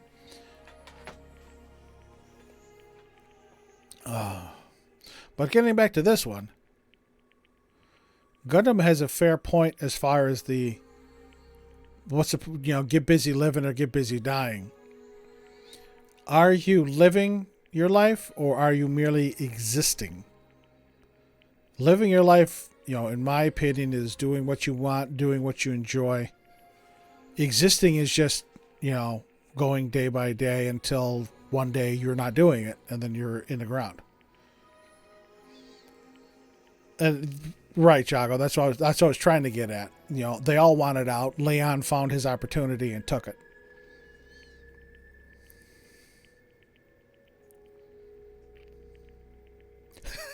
And I believe I saw that too, Halska. I believe I read that somewhere, that they were the first two killed because they were tired of seeing them. You weakling! There's nothing courageous about that. This is abandonment, a mere feeling of resignation. Wait, are you telling us to just wait until we starve to death? I'd rather have that happen to us than have our friends kill each other. On YouTube, Jago, there is a video that has like a bunch of unknown or little known or kind of secrets type of thing, and I remember seeing that was one of them. That those are the first two that they came up with, and they got tired of seeing them, so they whacked them. I want to say that it was originally Yasuhiro was going to be the first one murdered. Our buddy Hiro with the funky hair. He was originally supposed to be the first murder victim, and they changed it to Leon and Sayaka. Fall, my tears. Ever since we were locked inside that building, everyone had been dominated by the feeling of abandonment. Heroes, I don't know if he was a demo death. I don't remember. Again, I watched the video quickly, but I do remember them saying he has badass hair. He does have the funky hairdo. But yeah, that might have been the like a trailer demo or something like that.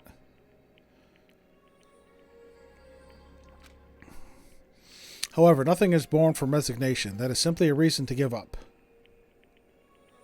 You played the third game's demo and Hero was a victim? Interesting. If you flinch, you will die! Giving up on life, that's just an insult to life itself. Let me ask. That's the voice of EY from Persona 5, right? Yeah. And he's the voice of Ichiban in Yakuza Like a Dragon. Have you fools heard of the term dog eat dog? Cannibalism? In zoology, cannibalism is a commonly observed phenomenon. Many creatures at some point in their lifespan engage in cannibalism. Listen well. That is what it means to live. If you say killing for the sake of living is evil, then what would you call giving up on life itself? English. The English VA for Yasuhiro is Kaji Tang, I believe it's called. His name is. And yes, he's the same voice of Munehisa Iwai in Persona 5 and Ichiban in Yakuza Like a Dragon. And again, he's done more than that, obviously, but those are the three that I know him from. I shall engulf this world. If a world would consider that justice, then I will fight that world with every last fiber of my being. Giving up on life and choosing death is nothing but a blasphemy towards life. I renounce you! It is a violation of the natural order. It is the arrogance of humanity. You. You saying all that?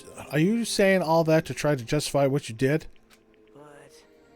But it sounds like Nekomaru felt the same too. That's why they fought, right? Damn it. Fine. That's all right, Halska. I've been there as well, where I can't type for the life of me.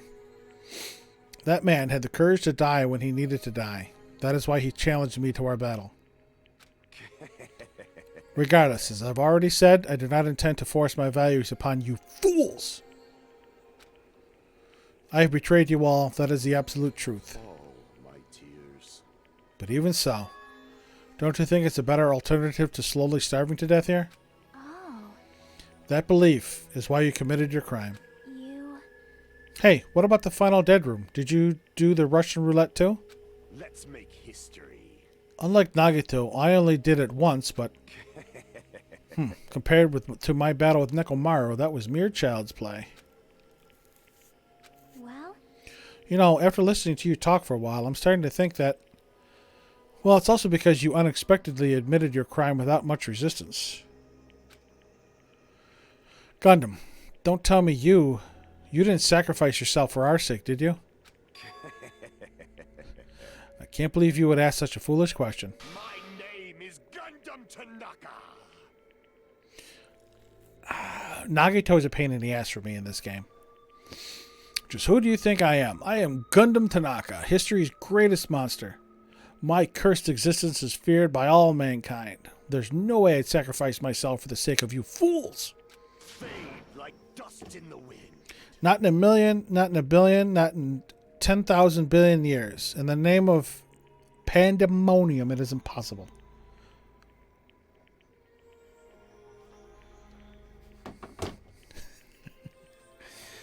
See, I didn't mind Gundam. Again, I sussed him in the first case because he was able to get his little earring back from underneath the floor. Oh, no. Yeah, Nagito. Okay, gotcha. Yes, absolutely. Then I'll just leave it at that. Now then, let us be rid of this foolish talk. It's about time the fun started. Monokuma, let us begin. Well, see, in one case, we lost the guy who was constantly grunting, and we lost the guy who was constantly laughing. So, no more Nekomaru grunts, no more Gundam laughs. Yes, indeed. Yay, got it. Well, he turned me off in the very first case. When he pulled the fucking Kuya, pulled the Kuya shit like he did in the first game in the second case, and tried to set up the crime scene and steer us in the wrong direction. And he's just been a pain in the dick ever since. I have prepared a special punishment for the ultimate breeder, Gundam. Please wait, this is just too much. I beg of you. Please, Monokuma, please help Gundam. Yeah, no. Huh? Miss Sonia. I beg of you. How pitiful. An act as unrefined as stopping a man from going to his death does not befit a noble such as yourself. Gundam. Is it fine to start for reals, right?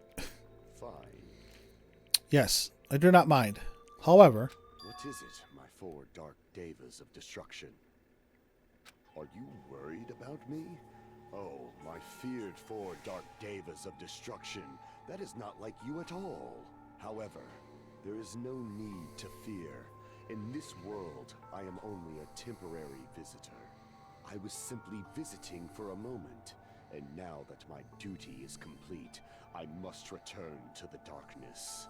That is why, until the very end, pride, conceit, courage, insolence, fearful of nothing, daunted by nothing.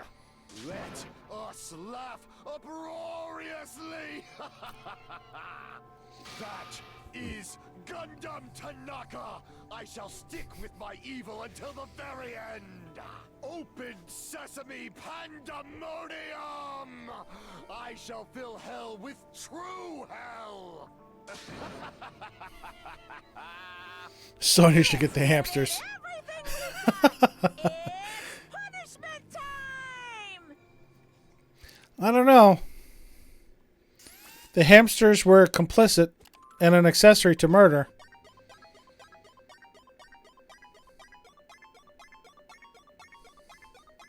She has custody of the kids.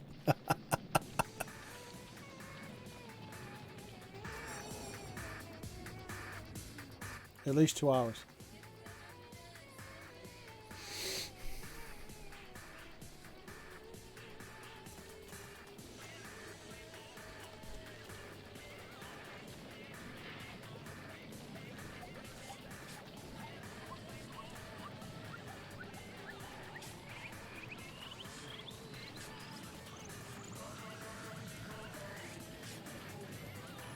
I'm sure they'll miss.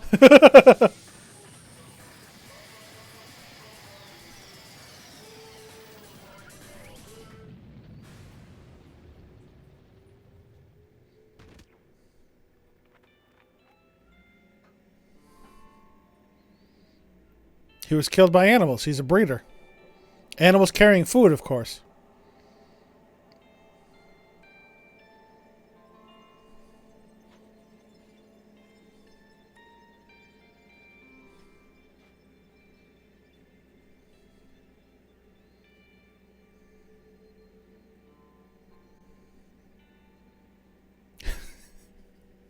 The little silhouette.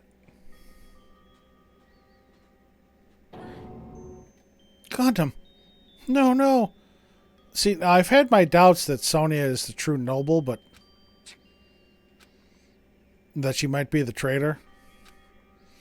Even after Gundam is gone, the spirit of his parting words still lingered deep in our chests. Don't give up on life. Did I misunderstand what he meant? Then what's the right thing to do? I don't know. No matter how much I think about it, I don't know if I'll ever be able to answer that. So pissed off, I need to throw something. Damn it! You all spent so much time worrying about each other, and thanks to that, things ended up like this. You're all full of shit, every last one of you. But the biggest piece of shit is me. Why am I so weak? Oh. Such a downer, clearly. The road, Nagito. But still, even though we feel this way, we still got to do our very best. You are right. This time around, we must move forward. We must continue to live and believe in our friends. You If are not, right. Jago, Gundam, or not Gundam, yeah, I just saw Gundam's name. Nagito has 2 chapters to redeem himself. Okay? I really think that Nagito is either going to be the last murder victim or he's going to escape the island with us. Welcome in, Marsh. How you doing today? Nagito either is going to escape with us or he's going to get murdered. Thank you for the bits, Marsh.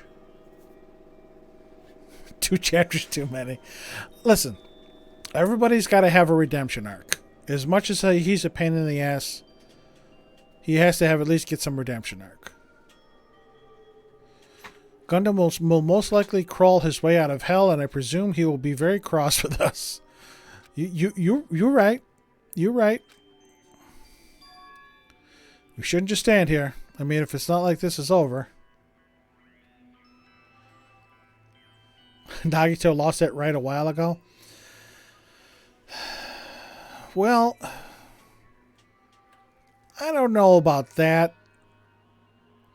He has, I mean, this case, he wasn't as much of a dick as he was in previous ones. Other than constantly calling us a fucking reserve student, but again, you're fine, Marsh. You're doing well. We still have to do it. We still have to finish this. For the sake of our friends who have died, we need to finish this once and for all. So, don't just stand there. Stand up and walk. Move forward. Live. If we don't, everyone who fought and died will have died in vain. We can't allow that. Hey! So how long are you guys going to stand around chattering? Class trial is over, so it's okay for you to hurry back over to Jabberwock Island. However, the killing school trip will proceed as usual, so make sure you know that. Wait! Hold on. How much longer are you going to keep doing this? Well, there's only one Mono Beast left, Monomi. And I'm sure when we wake up in the morning, you would have kicked its ass. So, not too much longer. Something tells me the last... I mean, we're going to explore 5 Island next. I think the last place we're going to explore is the ancient ruins. How long is this going to continue? Because I'm thinking that's where the mastermind is operating from. The ancient ruins, which is, again, Hope's Peak. Now then. Alright, after feeling down for so long, I finally feel refreshed. Let's hurry back and eat some food. Hey, hey. Hold on a sec. That mood shift is too damn fast. It's not like that. Well, you know, it's like Gundam and Nekomaru said. That's what it means to live, right? She's certainly something else. But seriously, I'm starving. Hey, hey. Then let's go back and and eat. I will be very surprised if Akane or Chiaki are the traitor. And then after we're full, let's sleep as much as we want. Right? And then let's do our best again. Yeah, you're right. You're right. With this, the class trial has come to an end, and once again, we returned to Jabberwock Island. The size of our group has definitely diminished, but despite that, even if it was just the rest of us, we did our best to stay upbeat and have fun together. Well, that's because you're coming in after I got angry and pissed and started yelling and screaming and cussing. I was channeling my inner Marsh. And it was ugly. It got ugly. Ask Jago. It got ugly. Of course, our optimism was only superficial, but at that moment, we were able to forget about the dark despair looming before us. However, the only thing I was worried about was him. He wasn't there. He suddenly disappeared from our sight.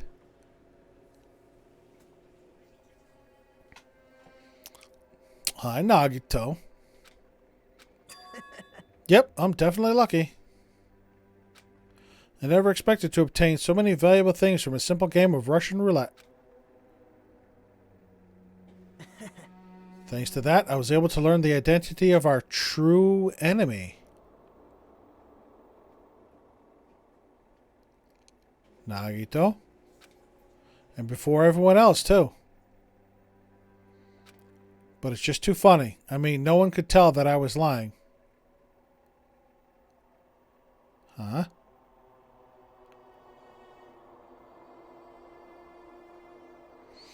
Halska, you know who the enemy is now?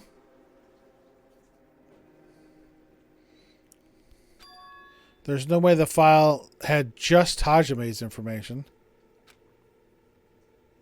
Well, I guess they were too busy with the other matters, or maybe they've reached their limit. Regardless, I was saved. Things would get complicated if they found out. Right. Not only did that book contain Hajime's, they contained Nagito's information. Can't forgive this. This should never be forgiven. There's no way I can let this run loose. I'll be the one who stops this once and for all. Even if it costs me my life. For the sake of Hope, I cannot ignore this. Now he's sounding like the Makoto that I know. Oh, you know who the missing person is. Okay.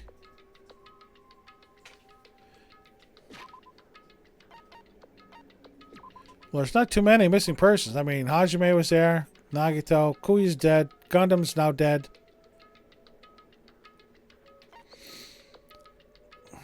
I would not be surprised if Soda was the traitor. I would not be surprised if Fuyuhiko was the traitor. I would be surprised if she was. If she was.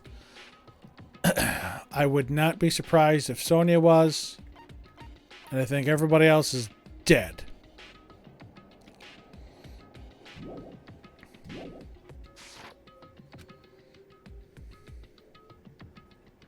Monokuma appears!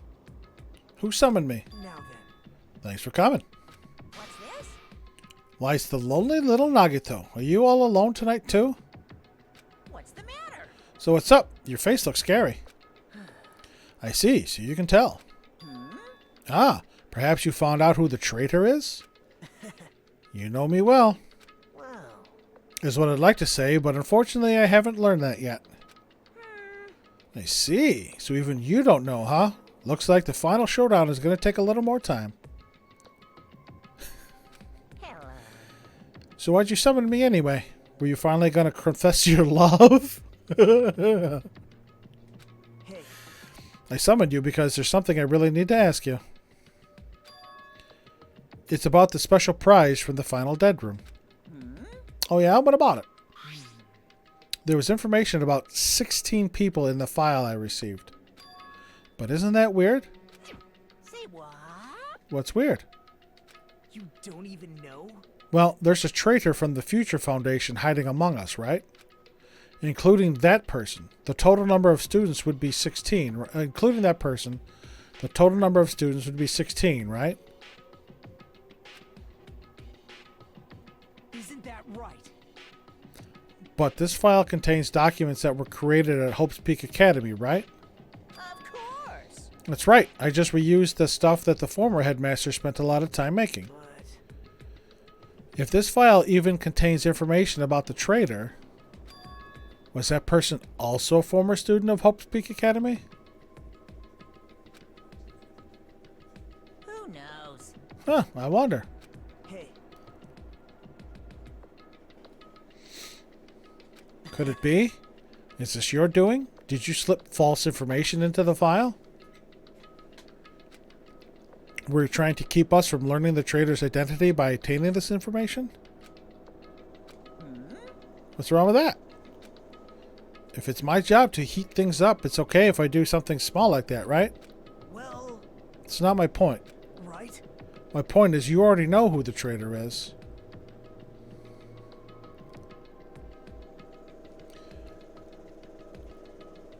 Okay, Hajime.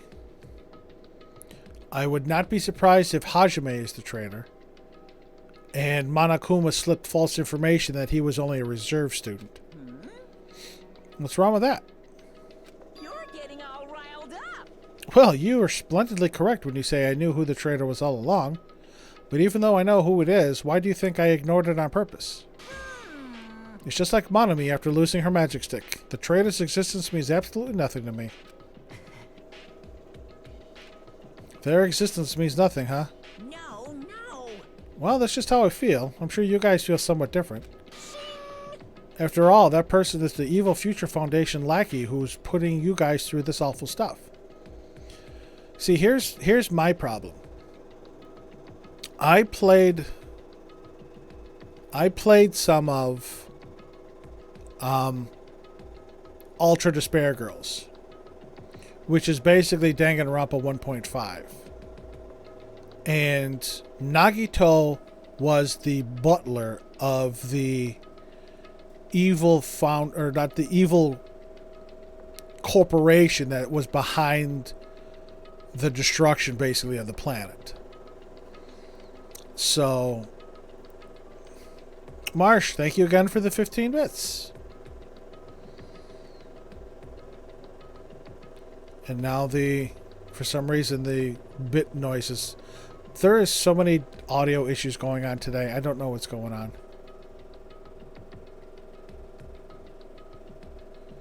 But Nagito was in the Ultra Despair Girls as like a lackey.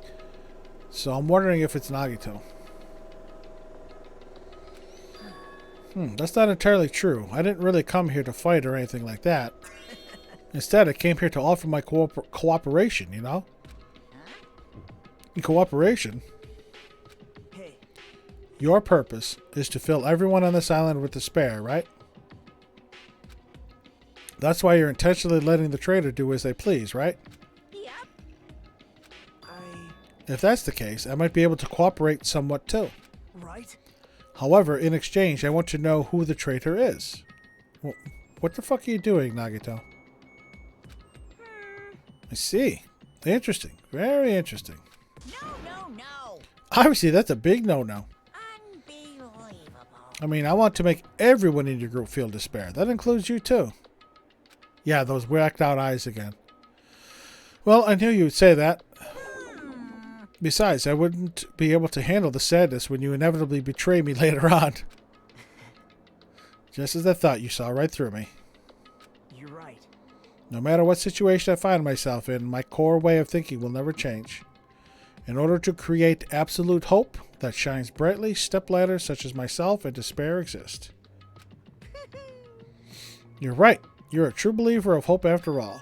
I must say, that belief reminds me of that person for some reason. That person. Makoto Nagi. Huh? Reminds you?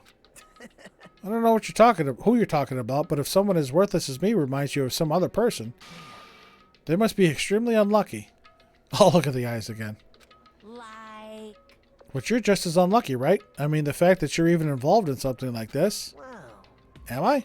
I actually think I'm very lucky. Say what? You don't know? Wouldn't you say that coming across this much despair is a rather rare opportunity?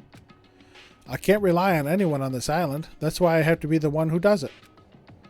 If I can eliminate despair from this island, I won't be a stepladder anymore. Hall Scout, as soon as I saw him, I started calling him Makoto.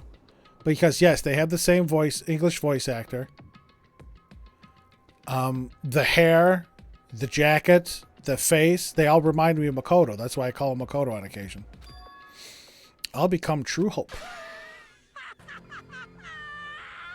I'll become an existence that could even be called ultimate hope. The two of you are alike. You definitely remind me of him. Hey. Hey, there's one more thing I want to ask you. See? Who are you waiting for on this island? Looks like I'm right again. You're definitely waiting for someone on this island. With gray eyes and weird hair, right? Is the person you're waiting for already on this island? Hey. Well, answer my question. That's... If that's the case, if that person is already on this island, wouldn't that be exciting?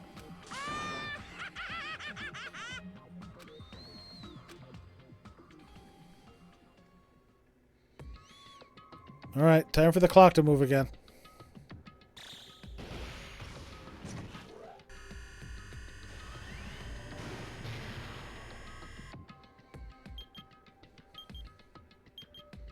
Only 5 days left.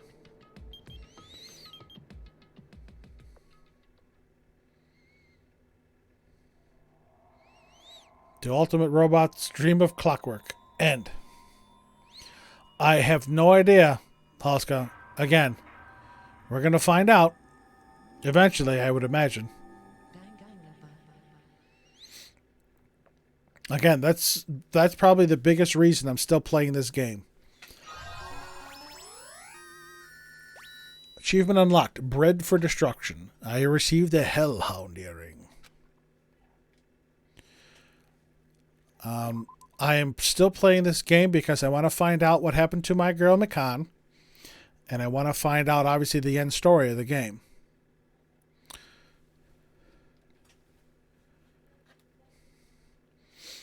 So, Marsh, your hair, you look like mint. Wonderful.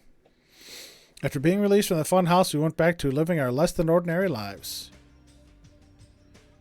Alright, before we go on with this, I need to take a little break and to de-stress from that case, and particularly Gundam's little rebuttal showdown. So I'm going to take a quick 5, rest my behind, and I'll be back shortly.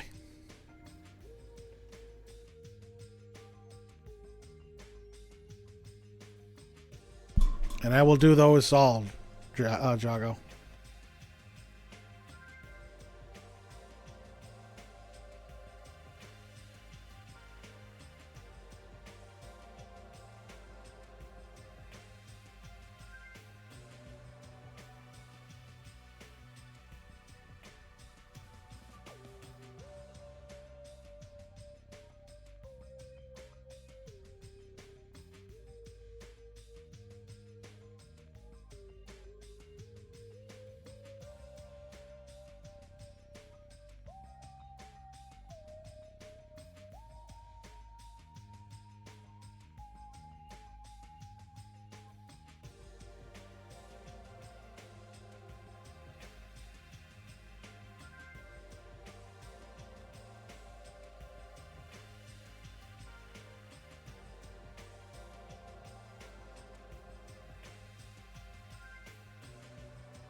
Marsh, I get angry at this game. I'm the one playing it. And I get angry at it. Again, you missed my fucking rant over the one thing with Gundam. It was annoying as fuck. But anyway. So yes, I'm back. Put my soda on the windowsill, maybe to get a little colder. And just like before, our day began with us all gathering at the restaurant. Only there's a handful less. You know, every time we meet up here, it makes me realize just how crazy this whole situation is. The restaurant certainly feels more spacious than before. Of course it feels spacious. There are less than half of us here now that there were at the beginning. Stupid fool. That was Nekomaru's voice. Stupid fool, get it together. Oh my. Huh? Did you hear something? Hey. It's Nekomaru. That was Coach Nekomaru's voice. Huh? What are you talking about? He's no longer... What's up? Soda, what did you do? I'll beat you up. What are you laughing about? I'll beat the crap out of you if you keep grossing me out like that. Yeah, my dinner's upstairs, Doggo. I'll be eating that after stream. Hey, that's not cool. I was up all night working my fingers to the bone. I am concerned. More importantly, I'm starting to get tired of the seasonings in this restaurant. Jeez. Seriously? I'm starting to realize how valuable Teru was. Don't ignore me. I'm trying to talk to you about something important. Huh? Important? You like the thick girl? I'd be afraid that she would snap me in two. All right. It took me all night to make it. What the hell did you make? My. Is that a Nekomaru doll? I'm no doll. I'm Mini Maru. So that this is this game's version of Alter Ego. Mini Maru.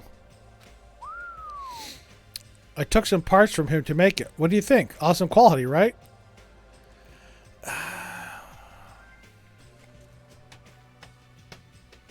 Okay. If I remember correctly, in Trigger Happy Havoc, if we don't sell out Kyoko, Makoto ends up going to his death and Alter Ego ends up saving us, and then we go into the 6th chapter. Why do I have the feeling something like that's going to happen? Yeah, I'm getting a bad feeling about this too, Jago. Of course, it doesn't have free will or anything, so it's more like, you know, a toy. But isn't it freaking adorable? Are you serious? Thanks. It's so cute. Thanks. I'll keep it. Well. Huh? I never say anything about giving it away. I'll beat you up. Don't be so stuck up. Your stuff is my stuff, right? Wow. Whoa. Hey now, that's a bully's logic. Man. Well, it doesn't matter. I made this to cheer you guys up anyway. And as long as we have it, we won't forget, you know, about Nekomaru's sacrifice for us. We're standing here today because of him. So if we're going to prevent something like that from ever happening again, Engines revving. I guess we got to fight too, right? We can't just keep running away. Gotta admit, I never thought I'd hear you say something that awesome. Of course. In the end, Gundam told us to never give up on life. Alright, my eye is starting to bother me for some reason. So I will never give up. I shall fight until the very end. Gundam, please watch over me. Miss Sonia? What did you think of my little pep talk? Oh my. Oh, did you say? Yeah, she completely fucking ignored him. Are you kidding me? What? I was up all night memorizing that speech. Jeez. And there's the punchline. No, Marsh. You behave.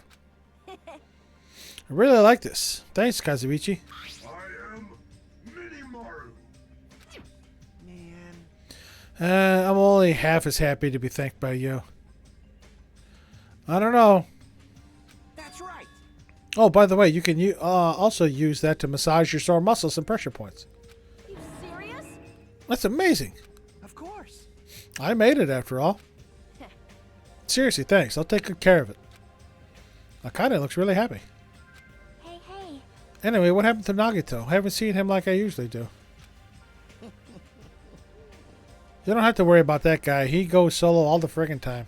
Well, But still, I'm a little worried about how he was acting during the last class trial. Well, he's always been a dangerous bastard, but he's crossed the line, you know?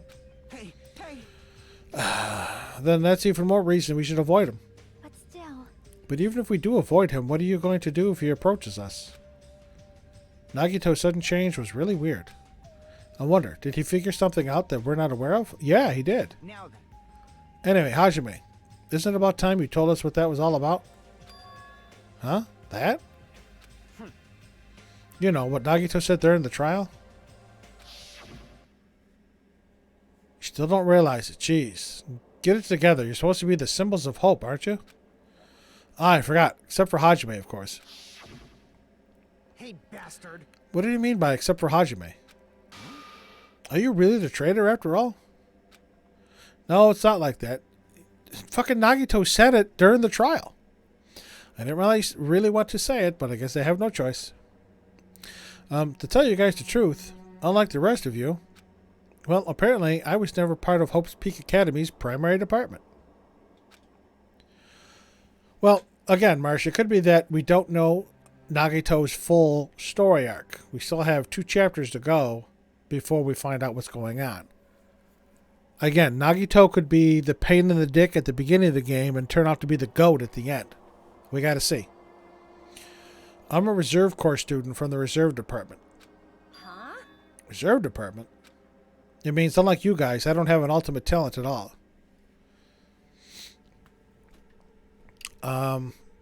It was actually funny watching the watching that Danganronpa stage play. They didn't refer to their talents as ultimates. They referred to them as SHSLs, or super high school level talent. Apparently, I'm just a normal person. Is that all? What? That's it? Dude, don't ever scare me like that. Well, put your tongue back in your mouth. You're scaring me. It's not something that I can just brush off, especially since it's about me. I thought I just forgot. I thought I got into Hope's Peak Academy because I had talent all along. But shit. My whole life, I've just wanted to feel confident about myself. And I thought getting into Hope's Peak Academy meant I had finally become someone I could be proud of. No, don't throw your phone away, Marsh. Just block the number. Not some fucking backup student. Oh, Hajime's getting angry. Right? Cheer up, Hajime. Doesn't matter if you're from the reserve department. Of course. She is right. No matter what, you are our friend. You know, there is a saying in Japan. Listen. Fear is grateful for the danger. Hey. The hell? You're saying that all wrong. Oh, hello, Monami. Little bloody, huh? She took down the last Mono Beast. So, everyone was here. It was a real close battle. I am sorry. I apologize. I was trying to cheer you up, but I ended up saying the wrong thing. Well, it doesn't matter. Stuff is just hard to say sometimes. Oh, they're completely ignoring Monami. Well, that's weird. Maybe you can't see me. Huh? Whoa, what the heck? You're covered in blood. Ah, you saw me. Yes, that's right. The Mono Beast this time was very strong. Strunk. Gross. Don't get close to me. Get out of here. What? No gratitude? I'm being treated like filth. Hey, hey. Hey, why don't you clean that blood off? We're trying to eat. Even Jockey. Ah, yes, I'm ashamed of myself. That is blood, Marsh. The blood in these games are pink. There we go. Now then, allow me to report to you all once again. After a fierce battle that's never been seen in history, I finally succeeded in conquering the last Mono Beast. Because of this, it's finally possible for you to travel to the final island. See. What a thin reaction. It's like I'm surrounded by tons of shabu shabu from an all-you-can-eat restaurant. I don't know what shabu shabu is, so. Don't tell me this again. You're gonna say stuff like it's not like we can get off this island. Why bother going to the new island? Well, it's true that I don't really expect much. Don't misunderstand. But who said we weren't gonna go? Obviously, we're gonna go, dumbass. So, Assuming we were thinking about running away was a mistake. I'll show you my serious side. Because if we can't run, we'll fight. I'll crush everyone who puts us through this crap in one blow. Now, we have 7 people left right now, don't we? 1, 2, 3, 4, 5, 6, 7. We have 7 people alive. So we have 6 students and 1 traitor.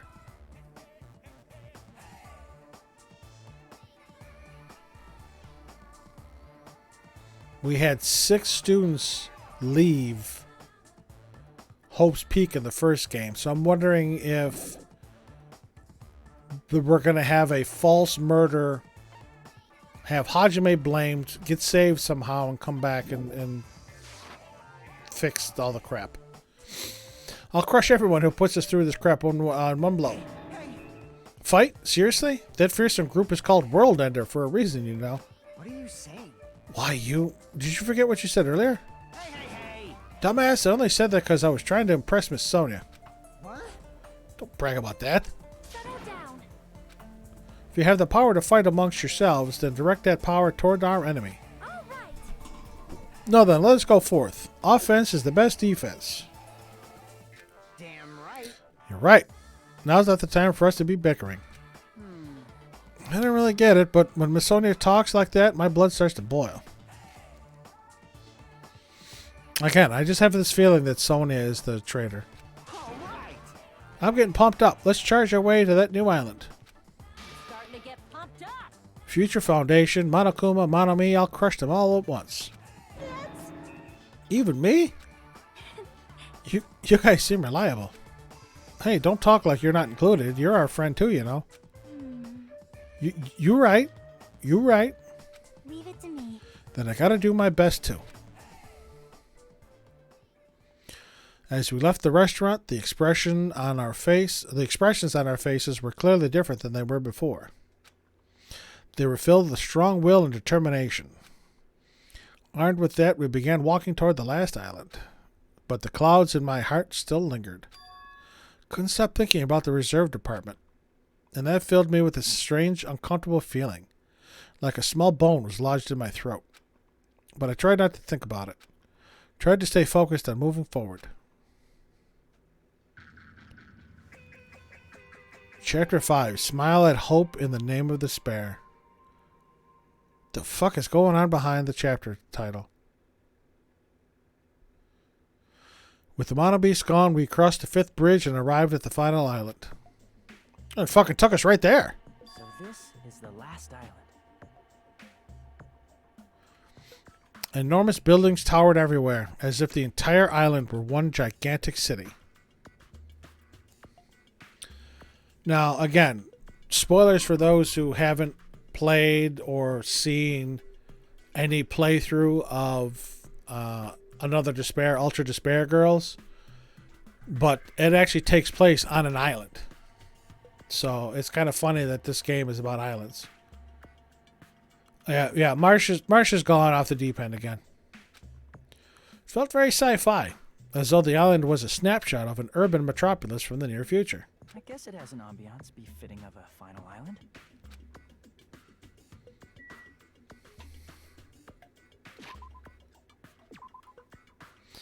Alright, what do we got here?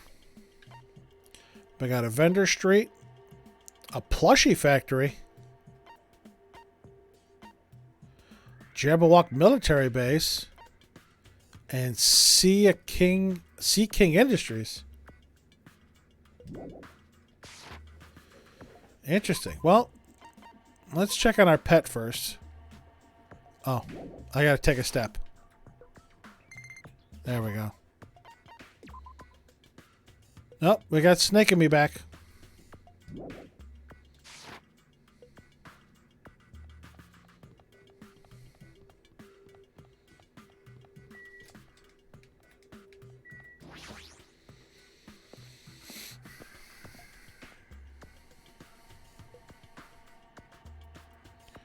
It's a Mono Beast factory.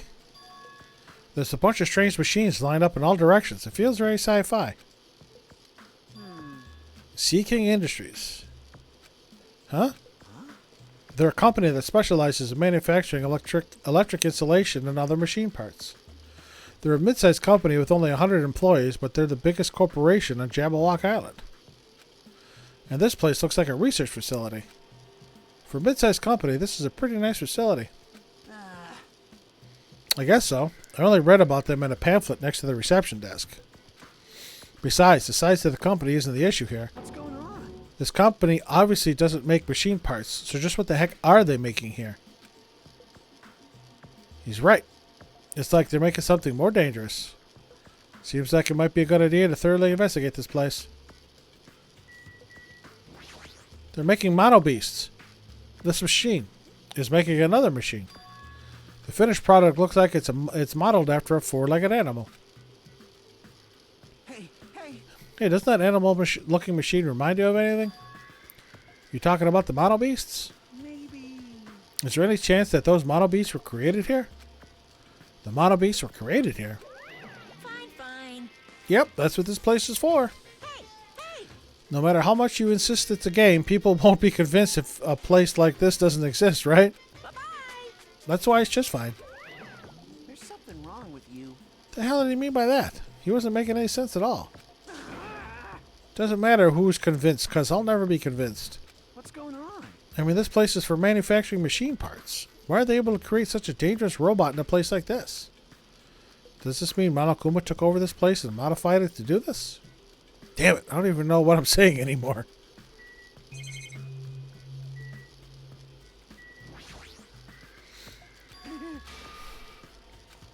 Hey, Kazuichi, get a hold of yourself.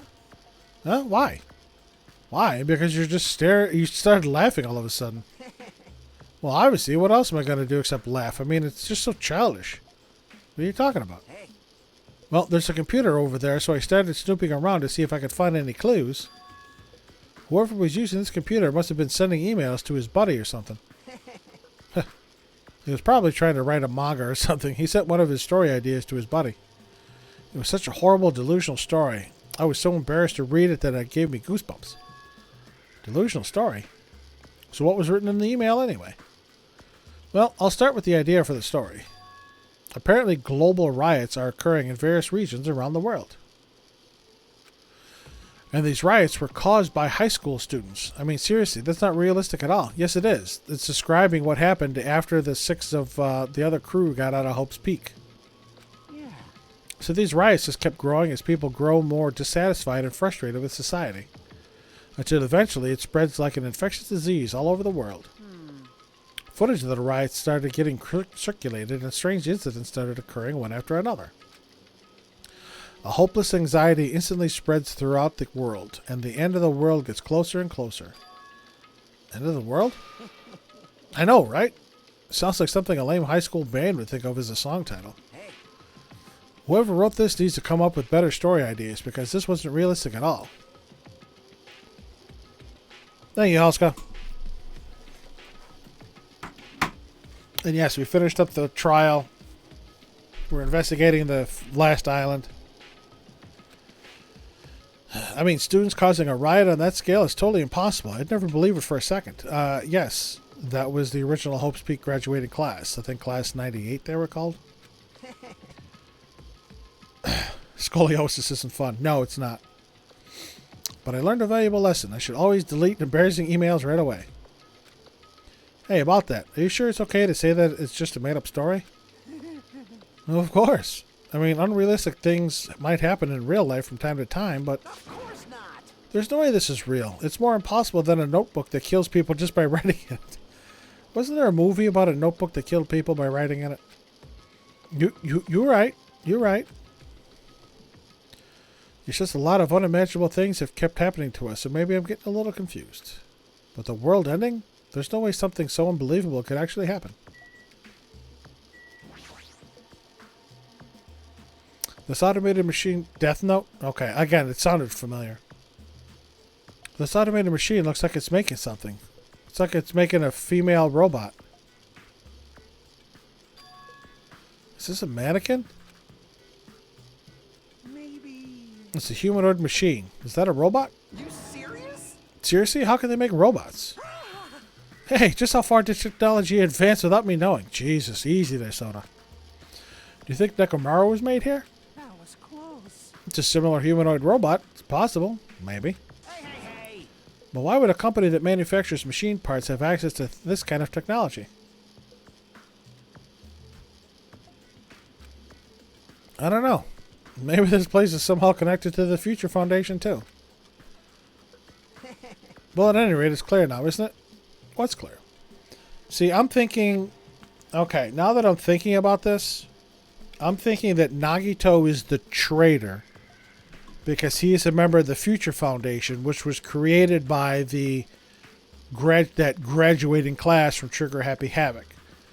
And they're trying to overthrow Monokuma and his band of cohorts. This used to be Seeking Industries, but it's not anymore. I see. After this island became uninhabited, Monokuma took over this place and modified it without permission. He did all this just to shock us. That's the reason? It's not so weird. This whole time he's been doing similar stuff to us. But why? This is bad. Maybe there's a bunch of crazy rich dudes who are into this stuff. They're the ones who are making us kill each other. Those bastards get off on watching kids kill each other. Hey! Wait, hold on. Now that I said it out loud, that's actually a terrible assumption. I mean... If that's true, then our fates are in the hands of those rich perverted bastards. It sounds like something that would happen in a work of fiction. But the thought of it actually happening in reality is definitely unsettling. Yeah, I'm done here.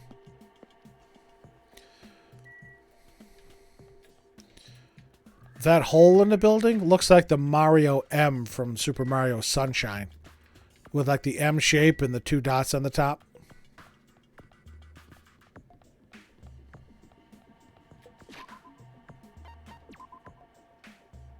No poopies. Let's go to the military base.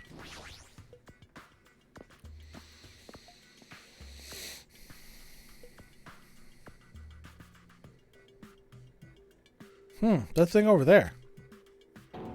Is that a tank? Is it real? Not just that, there's a lot of other stuff here that looks really dangerous. Oh.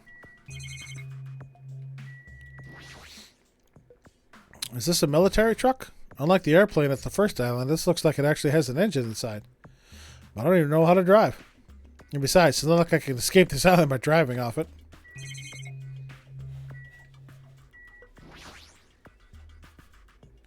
There's something in the cargo. Firearms. There are a ton of them. Oh, I see a Monokuma. There's a lot of different weapons, like guns and anti-tank rockets, carelessly stacked here. Is it really alright to handle these carelessly? Found you. I knew you could do it. I have to go back to my cottage so I can see how many Monokumas I have.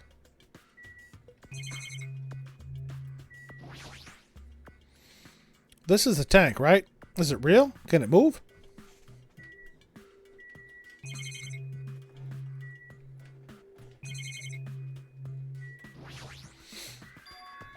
This helicopter. Is this the helicopter Monokuma used to execute Taro? This helicopter. Don't screw with me. Bam. Ow. Hajime, what happened? It's nothing. I'm fine. Couldn't help punching it, but it just ended up hurting my fist. Damn it, I'm so weak. Apparently he hit it, yes. This appears to be a military base. Is that so? Despite the fact that this island is quite small, the military technology here seems rather extensive. All right. These might prove useful when the time comes to combat the Future Foundation. Useful? There's no way you'd be able to operate stuff like tanks and heavy weapons. Really?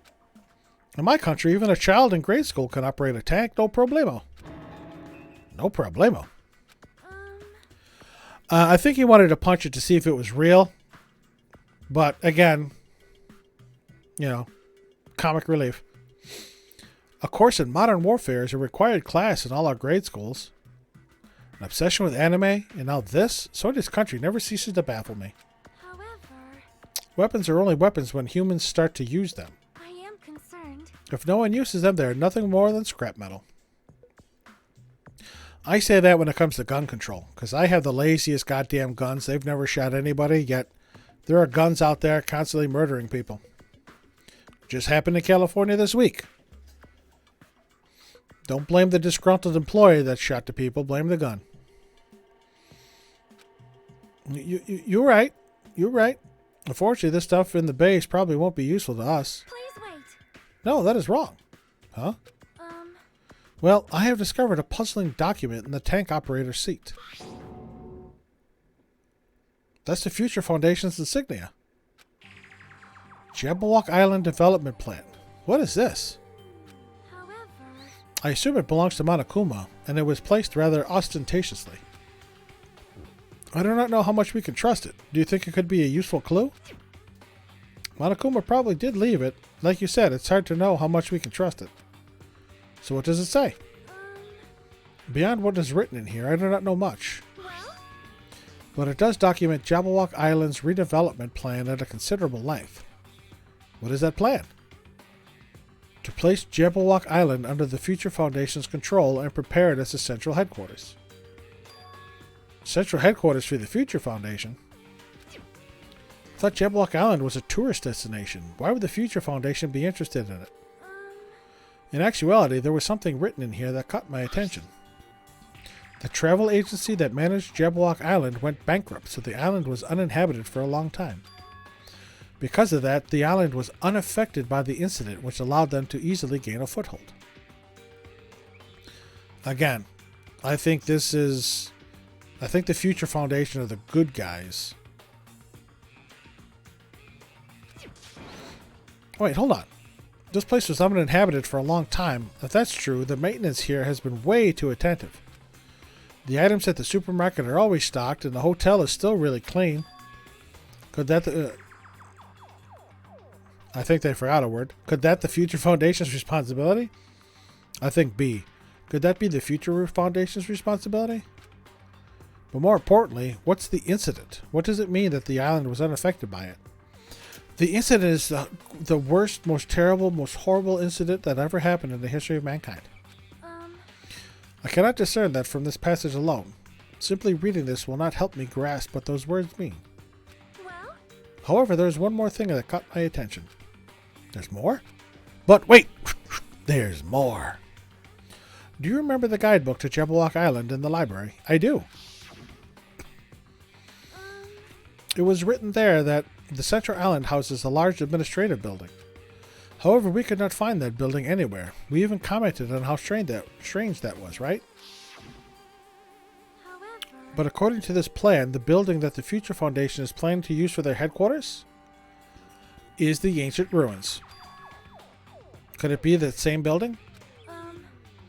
They are planning to rebuild it and use it as the Future Foundation's headquarters, or so it is written. What the heck? So inconsistent. How do you rebuild a building that doesn't even exist? Damn it, what the hell is going on? That's my thinking, Halska. That the headquarters is in the ruins.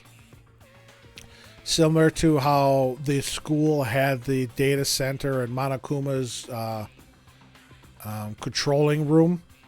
I think that's all in the ancient ruins, which again is just Hope's Peak. perhaps. We were so distracted by all the horrible situations that kept happening one after another, we might have overlooked a more pressing issue. And that is the mystery of this island. But what's really going on?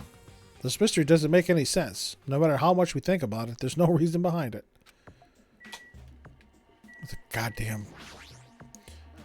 Problem is these later chapters, since there's fewer people, their dialogues and their discussions just take forever.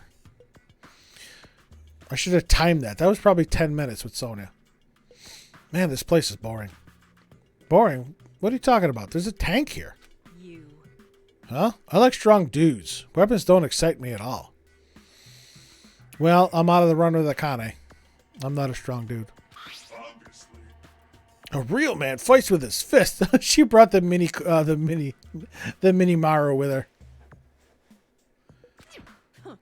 That goes for women too. All right. You want to battle a little? If you win, you can rest on my boob pillows.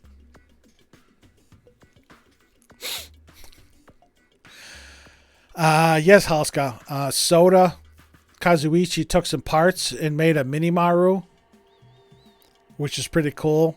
And this is the second time that Akane has offered her breasts to us.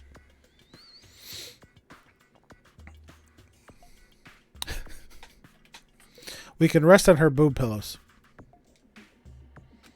No thanks. Boob pillows? The first time she offered to... first time she said, "Fight. If we fight her, we'll be able to touch her breasts." I'm going to go back here because I didn't look around.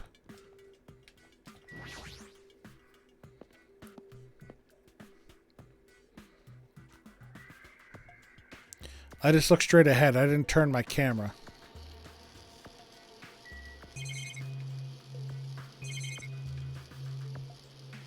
Oh, yep. I knew I had to come back for some reason. Hi there, you little shit.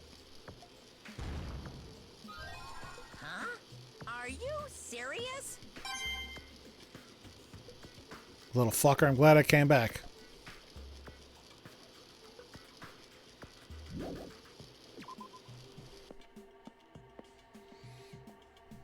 Notice it's called Last Island, not Fifth Island.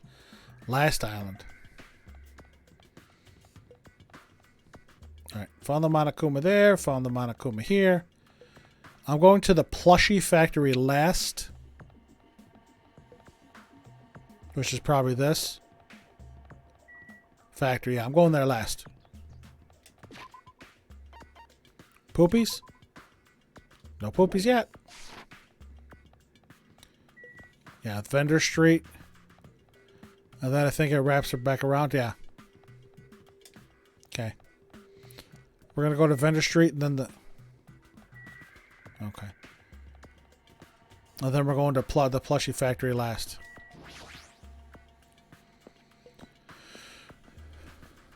Street stalls.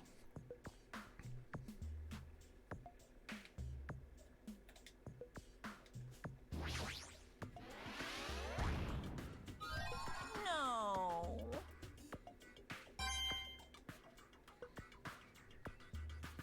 I'm still missing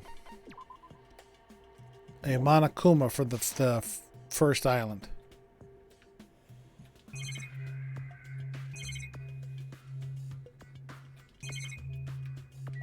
Alright, the other thing to do here is talk to Fuyuhiko.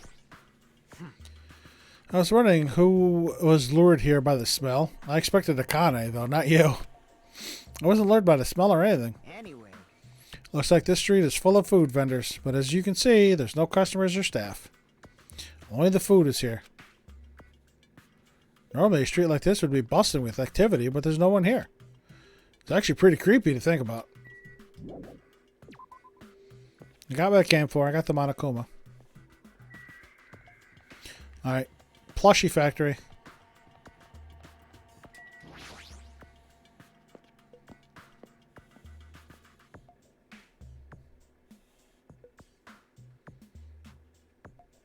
White smoke is billowing from the building in the back. Is this some kind of factory?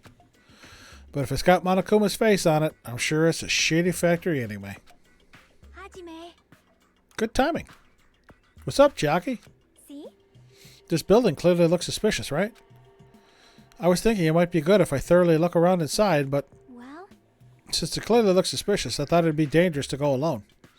It's dangerous to go alone. Take this. Then do you want to go inside together? I'm surprised you didn't say okay. Why are you hesitating?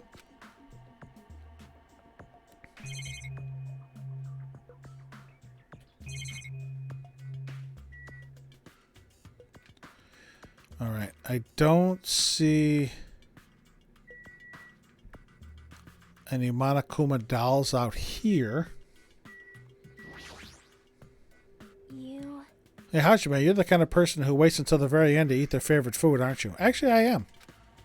How could you tell? Well, I like to eat my favorite foods first. see? Legend of Zelda, except Link has a gun. So instead of the warehouse, let's start with the factory. I guess you're right. God damn it. Alright then, we're going inside. Look at all the Monokumas.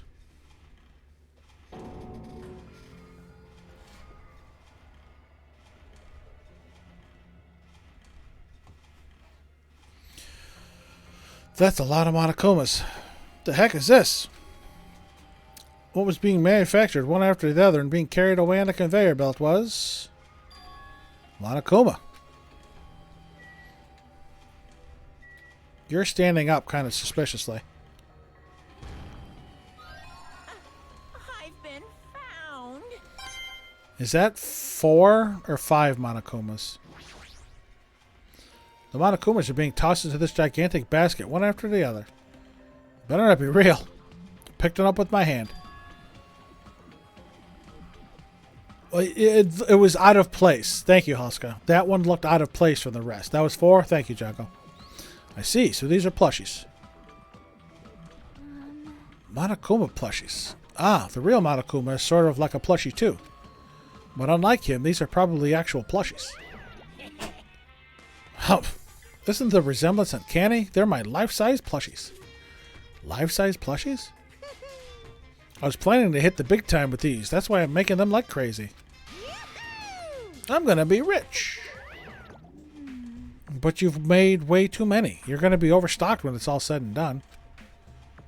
Now, again, those that have played Danganronpa Ultra Despair Girls know that you're actually attacking Monokuma robots. I don't want it. I don't want it.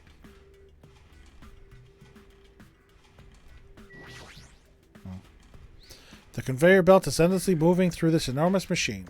The coconut tree carried by the conveyor belt is processed and eventually made into this stupid thing. I see. So this place is for manufacturing life-size Monokuma plushies. What kind of messed up place is this? Don't look down on me. Do you really think it's just for life-size plushies? There's a lot more Monokuma merch in the goods warehouse next door. Hey. What should we do? Honestly, I really don't feel like going. But still... But what if there's some kind of important clue? What are you going to do? You're right. You're right. Maybe we should go there for just a little while.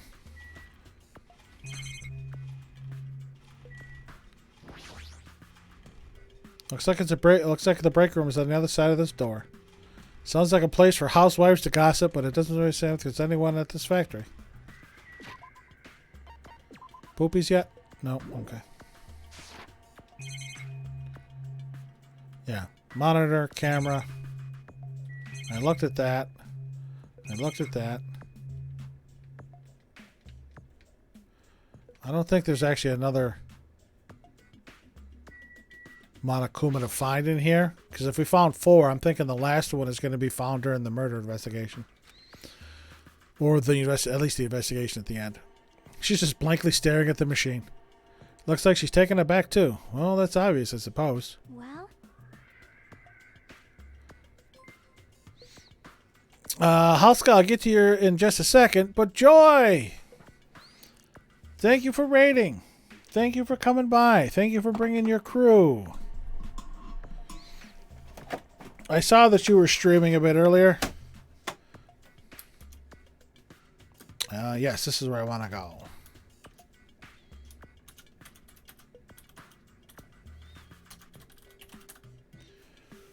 There we go. Again, Joy, thank you for the raid. Thank you for folks for coming on by.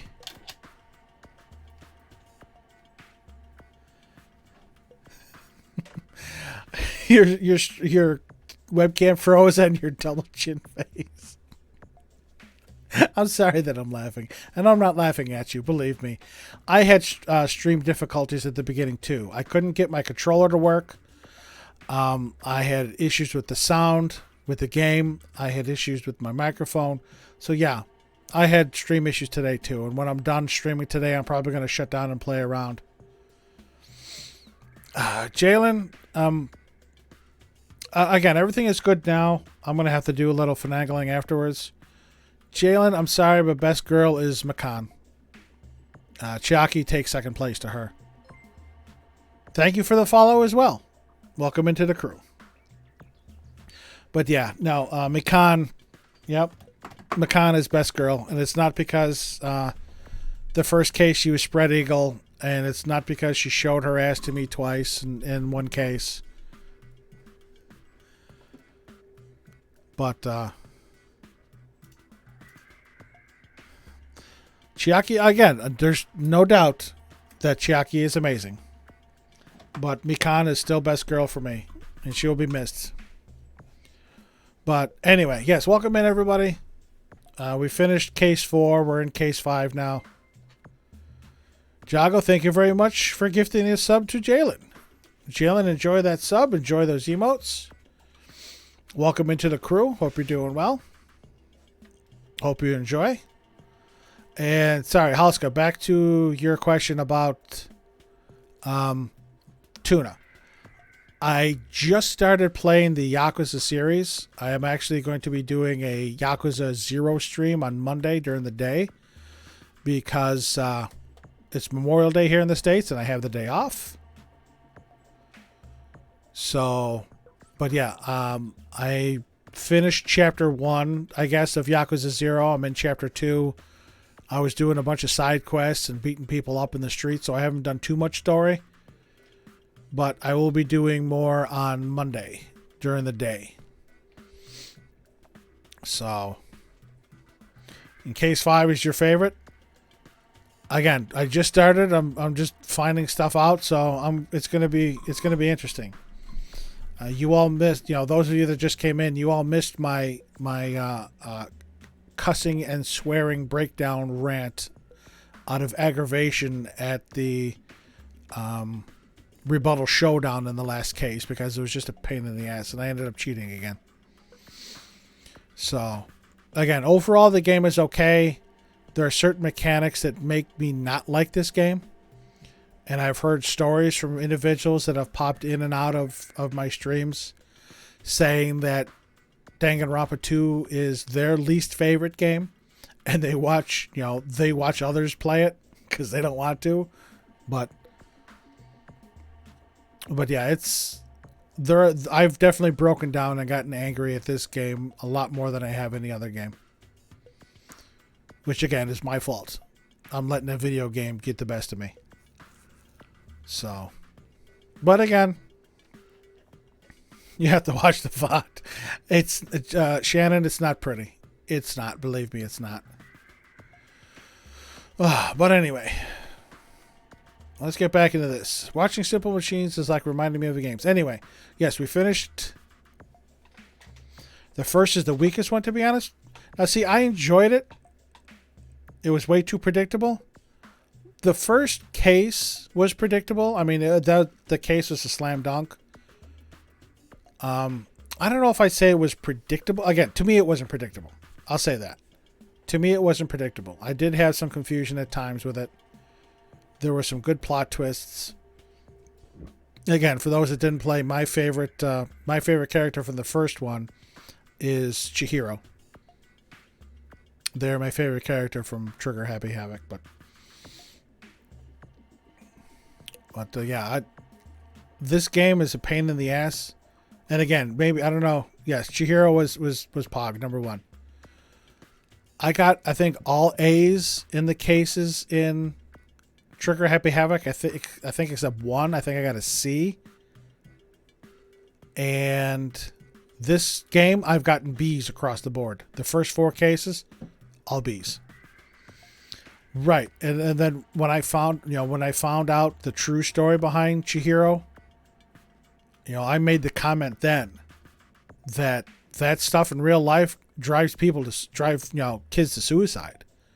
That's how tragic that is, and that's how scary that is. That stuff like that happens in real life drives kids to suicide. So, but all right, let's get going with this game so I can finish it up.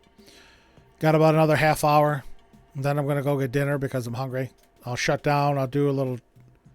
If only Mondo helped. Mondo tried to help, but he misinterpreted Chihiro's requests and comments. Games. Like this one game where you just put caps on pens, or another game where you try to guess a person's gender. Is that even fun? Okay, I'm done here. We're going to the warehouse, which is where I wanted to go for the first time, and she wouldn't let me.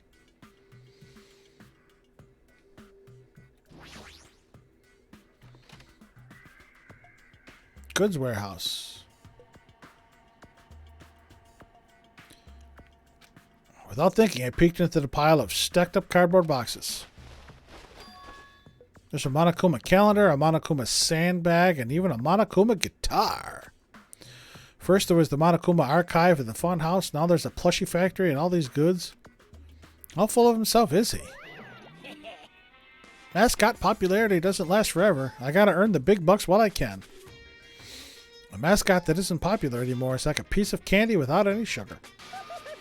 In other words, it has no reason for existing. He's starting to talk even crazier.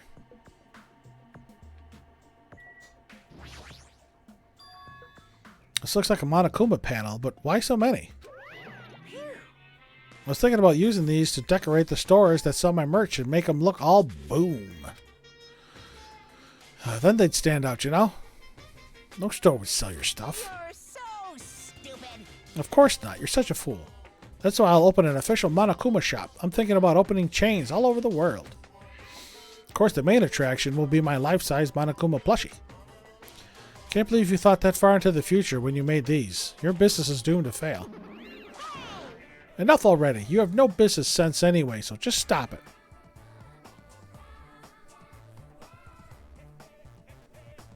No. Hey, don't say that.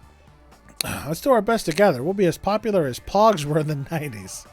Yes, how many of you out there remember actual Pogs? Because I do. Don't you remember how long those stayed popular? Besides, if you're serious about opening a business, you've already committed a major mistake. I won't forgive you. Because there's no merch of me. My little sister. Oh, Monami, my little sister. Don't you know the Aesop's fable about the rabbit and the bear? Not a tortoise? She also wears a diaper, by the way. I don't know if I mentioned that. Hey, A long, long time ago, there were these two old guys. Two old guys living together? The old guys thought rabbits aren't as popular as bears. The end. Monami is super cringe to you? She, again... Oh, had some drop frames. Again, I don't know when that happened. I say I had some dropped frames here, so I apologize if the quality got bad. But, I mean, Monami is okay. She is very needy. Very clingy. Huh? Did you even need the old guys in that story? in other words, So even if I made merch of you, it's pointless. A half-pink rabbit is so lame you don't even have 1 ounce of good fashion sense. You stupid brother. You did this to me. You're the one who has no fashion sense.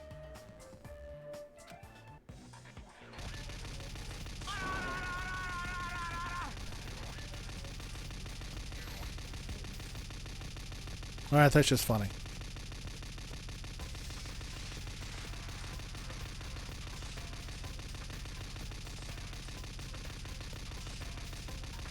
How long should we let this go on?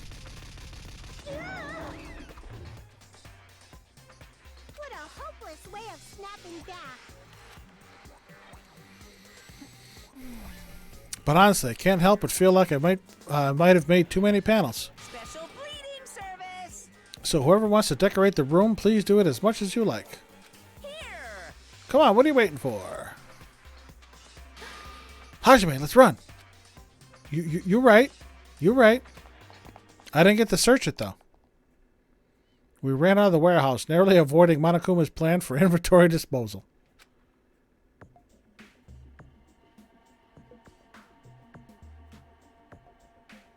It's like you just got tired. Yeah, you're right. You're right. Can I go back in there now? I wasn't done looking around. Thank you.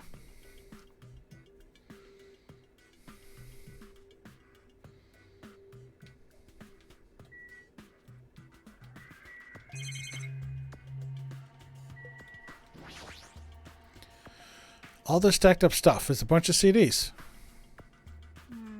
Thought these were going to be video games, but they're just music CDs. The jacket says Monokuma's collection of songs and ballads. Is he planning to release an album? Character songs are all the rage these days, but I'm not all that interested in derivative work like that. I've never heard of a mascot selling his own character songs. Plus, it looks like he's already produced his 100th song. See, the 100th track is a festive psychopop dance rap that he performs with all his might. I don't even know where to begin.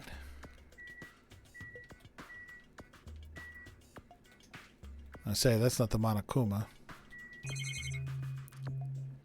These are books. There's a bunch of books stacked up high. What in the world are these? Monokuma's poetry collection. How stupid. Who the hell is going to read this crap? Yep, now Chiaki's got a comment. There's another book here, too. Let's see. Monokuma's Most Precious Moments. That's the actual title of this book, but it's a collection of nude photos.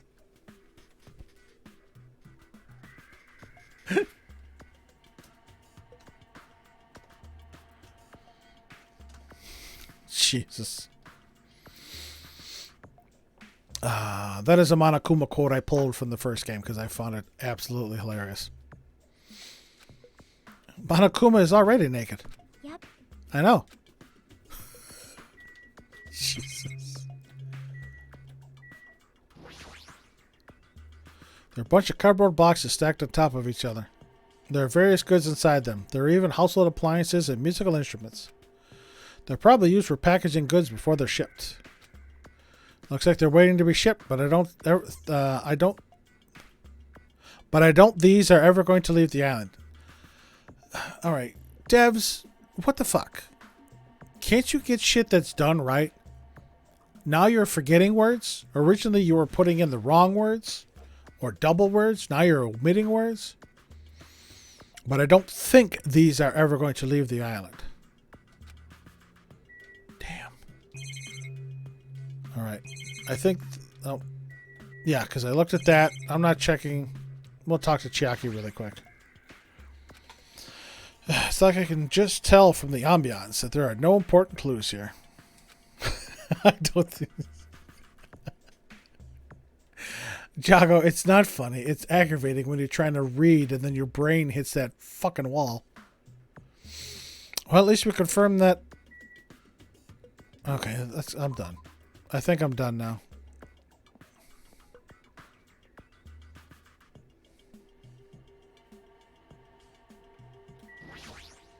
Anything more to say, Chiaki? No, apparently she's tired. There are never hints in obviously suspicious places. Anyone who looks obviously suspicious isn't the killer. Yep. That's usually the norm.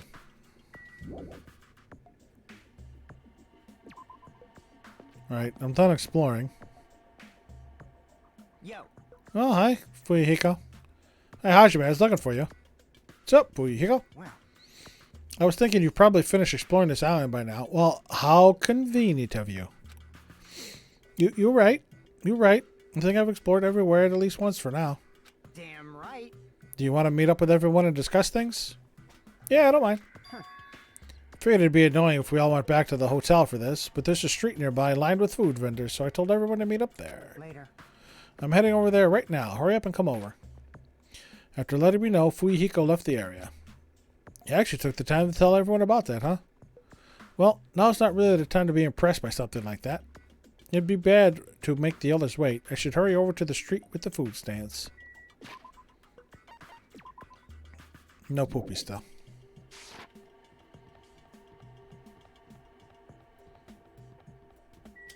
One last check. Still no poopies. I'm going to save, though.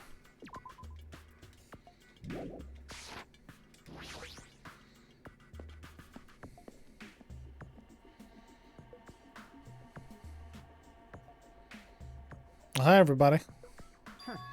Nope, Joy, no poopies yet. Alright, looks like everyone's here. Huh? What about Nagito? Who cares? It's not like he's our friend or anything. Like, Couldn't get in touch with him. I don't know where the hell he is or what he's doing. now then. So how'd it go? Did you learn anything about the Future Foundation? Not really. Like, I feel like I learned stuff, but I also feel like I didn't learn anything. It's not clear which information we found is believable, if any. However, I believe there's no question that the Future Foundation is behind everything that has been going on. Well, We sure about that? Huh? What are you saying? If they're not our enemy, then what are they? Nagito is your favorite character in the whole series? Then you might want to gird your loins, because there is a lot of Nagito hating in my streams. And not just by myself. Jago is fully in the Nagito camp. Nagito is the reason why I almost quit playing this game after the first trial. Again, I've said this before, but he made that first trial last an hour longer than it needed to be. This last trial, it wasn't too horrible, but he does have... I'm giving him the opportunity to redeem himself. Bro, forgive him? I could. Again, there have been a lot more things in this game that have pissed me off other than him, which includes Soda still being alive, but, you know. But he's got 2 cases to give his redemption arc. So, my opinion of him may change by the end of the game. Right now, I'm not so hot on him. What are you saying? If they're not our enemy, then what are they? If they're our ally, there's no way they'd trap us on this island. well, yeah. That's true, but there's something I've been thinking about. Hey, Monomi works for the Future Foundation, right? She's pretty much admitted it by this point. But even though Monokuma is forcing us to kill each other, Monomi hasn't been opposing him. You mean pretending to oppose him, right? that's wrong. No, I don't think she's pretending. They clearly hate each other. True. Then it's possible that the enemy of our enemy is actually an ally.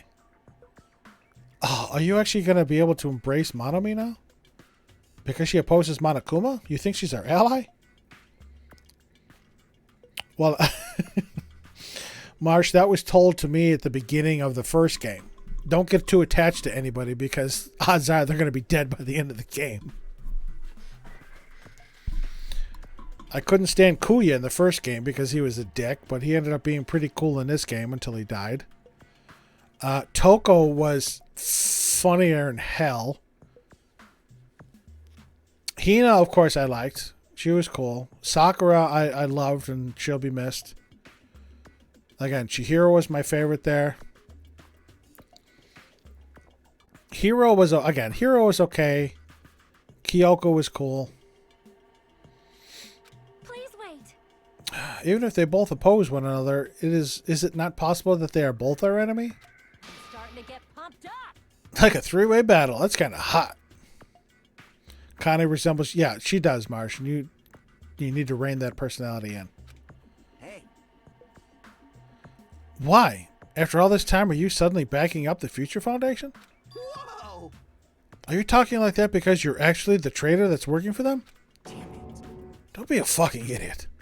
I won't be fooled. No way. You're clearly suspicious. I mean, if you don't... Settle down. Kazuichi Soda, shut up. Shut up. Yes, Mistress Caroline. Listen. There never was a traitor. Monokuma lied to us. Oh, my. Lied? Well, It is simply a false entity that Monokuma made up so we would be suspicious of each other. You insolent fool! How can you not believe in your friends after everything we have endured together? Weak. How weak. Hello, Nagito. Man. You really do not like Kyoko? She came off as snobbish at times. Again, she was... You wanted her to die so badly. Again, she's the game's nudge in the right direction.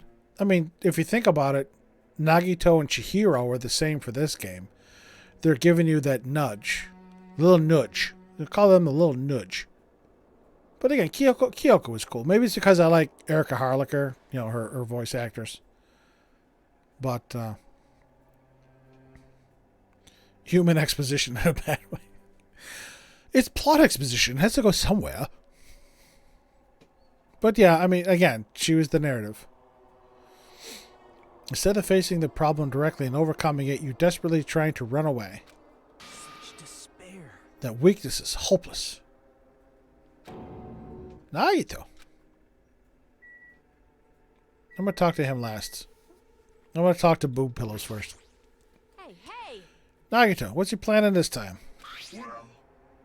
Very suspicious. Thanks. Thanks, Mini Nidai. Minimaru. It cannot be. What Nagito just said. Please wait. Is he implying that believing in each other is a weakness? That is absurd. Nagito's a pain in the ass, but is there anything we can do about Kazuichi's idiocy?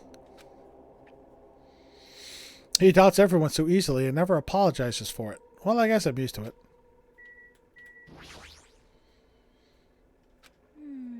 The timing of his arrival seems planned. It seems like he might have been watching our actions. Maybe. Everything he does is planned. So there you are, Nagito.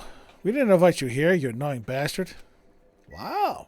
A little harsh there, Soda. Nagito, where have you been this whole time? Jeez. I wonder where your thought process wandered off to. As usual, you guys just keep running around in circles. What are you, hamsters? Oops, if I compare you guys to hamsters, will I get yelled at by that weakling who dropped out?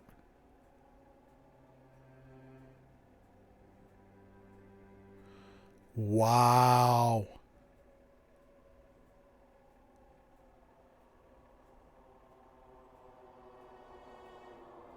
Yelled at by that weakling who dropped out. Soda is Kazuichi Soda. He's the guy in the skull cap and the yellow like jumpsuit.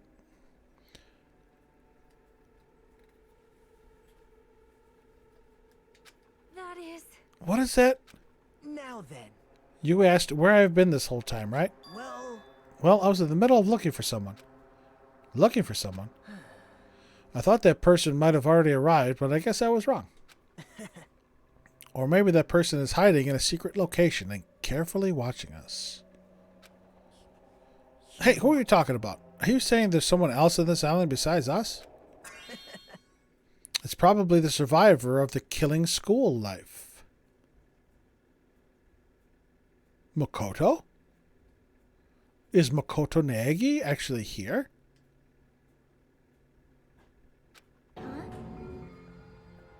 How about it? If so, a lot of things might start adding up, don't you think? Are you talking about Kuya? He's the survivor you're talking about, right? No, there were 5 others. What? Huh? Oh, I see. You guys have only reached that stage. What stage? You're not making sense at all. Not making sense. Is Minimaru going to comment on everything that Kanai says? Jeez. But still, if you think about it properly, you might be able to figure it out. Why would Kuya, a survivor of the killing school life, die in vain like he did at the very beginning? Right? Don't you think it's strange? What does that mean? That is an order.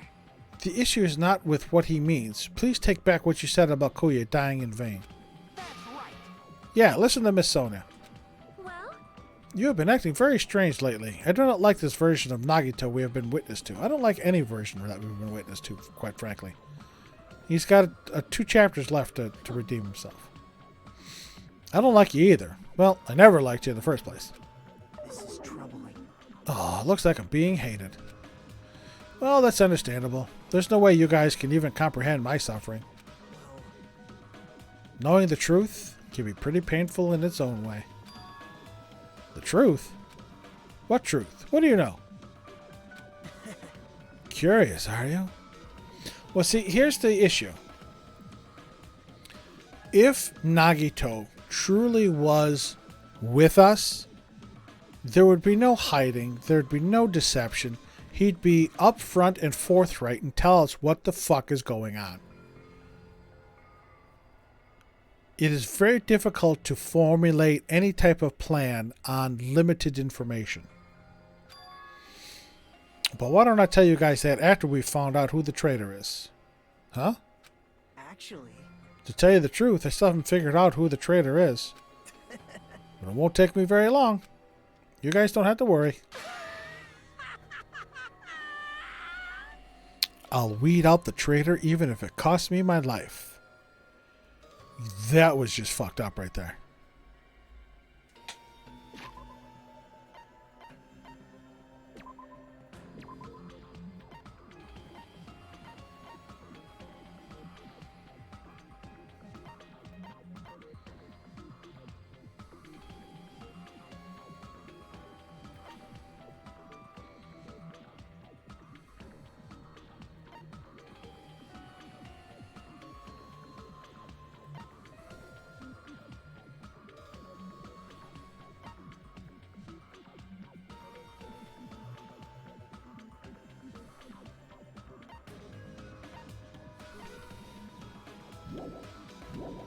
He keeps using the term weed out. what? You're going to weed out the traitor? Please wait. As I have already said, there is no traitor. I'll bet in the end you're just going to raise your hand and go, I'm actually the traitor, right? You're a funny guy, Kazuichi. But why don't I tell you guys that after we found out who the traitor is? If I'm able to wipe out all the despair on this island, will I? This is exciting. Will I become the ultimate hope? Ultimate hope? You... The hell are you talking about? Have you finally lost your damn mind? Have you lost your damn mind? See, that's what Makoto was called at the end of Trigger Happy Havoc, the ultimate hope.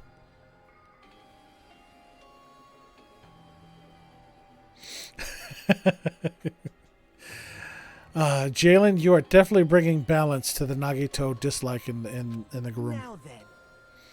Now then, I should get going. But if you see Monokuma again, there's something I want you to tell him. Tell him he doesn't need to provide a motive anymore. Huh?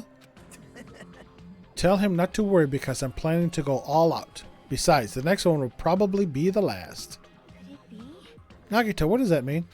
Bye now. Nagito ignored Chiaki's question and left us. We were powerless to stop him. It was clear to us that trying to stop him would just be useless. Hey. I don't want to think about it, but could he be planning a kill? Are you kidding me? A kill? Who? Who's he going to kill? Damn it. Yes, Marsh, I agree with you that he makes 0 sense. But similar to what I've been saying all along, it is difficult to make decisions based on insufficient information. And I really believe that once I finish the game, I will understand Nagito better. I have to give him that opportunity. As much as I don't want to, I have to give him that opportunity. Based on how he was talking, it looks like his target is the traitor. There is no such person.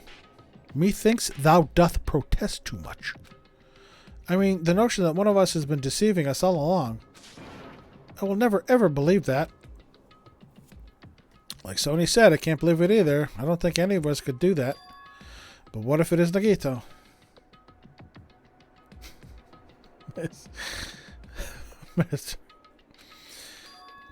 What if whoever it is has forgotten about it? What if the traitor has forgotten that they're the traitor? That's entirely possible. Just like how I forgot that I don't have a talent. Well, regardless of who he's targeting, there's a high chance that he's planning to kill her, right? Then we gotta tie him up again. Forcing him to stop is the only way. Oh. It's impossible. Nekomaru is not even here anymore. I'll show you my serious side. I've got what it takes to deal with someone as weak as him. I'm here too. I knew he was gonna pop in. Then that's a yes, right? Just leave it to me. Once I come up with a plan, we'll meet up again. Tie up Nagito, huh? Kazuichi is right. It's dangerous to let Nagito wander freely. If we're being cautious, we have to act fast. But what is this indescribable anxiousness I'm feeling? I hope it just means I'm thinking too much. For the time being, we decided to finish our exploration of the final island and return to the hotel. It was already dark by the time we returned to the hotel. Am I allowed to go into my cottage first? I want to take a look at my Monokuma collection. For some reason, I'm really tired today. Well, since I walked around all day today, I was able to obtain several clues. Although I'm not really certain if you can even call these clues. Instead, I feel like we're just suffering from more mysteries that don't make sense. Okay, looks like I'm missing 2 Monokumas. 1, 2, 3, 4. I'm missing 1 from this island and 1 from the 5th island. This isn't good. As soon as nighttime hits, I can't stop thinking all these pessimistic thoughts. This might be a bad habit of mine. Should just get some sleep today, rest my mind for a while. And then I'll give this some more thought tomorrow.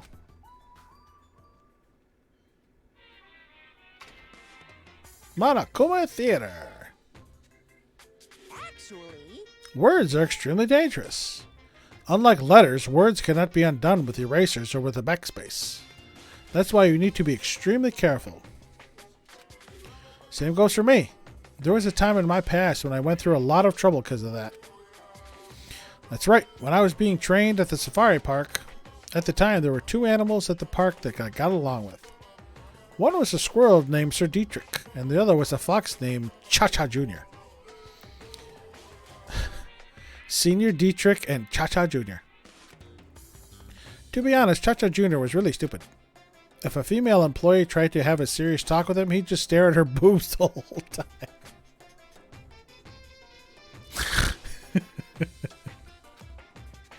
That's why Senior Dietrich would order him to steal paint.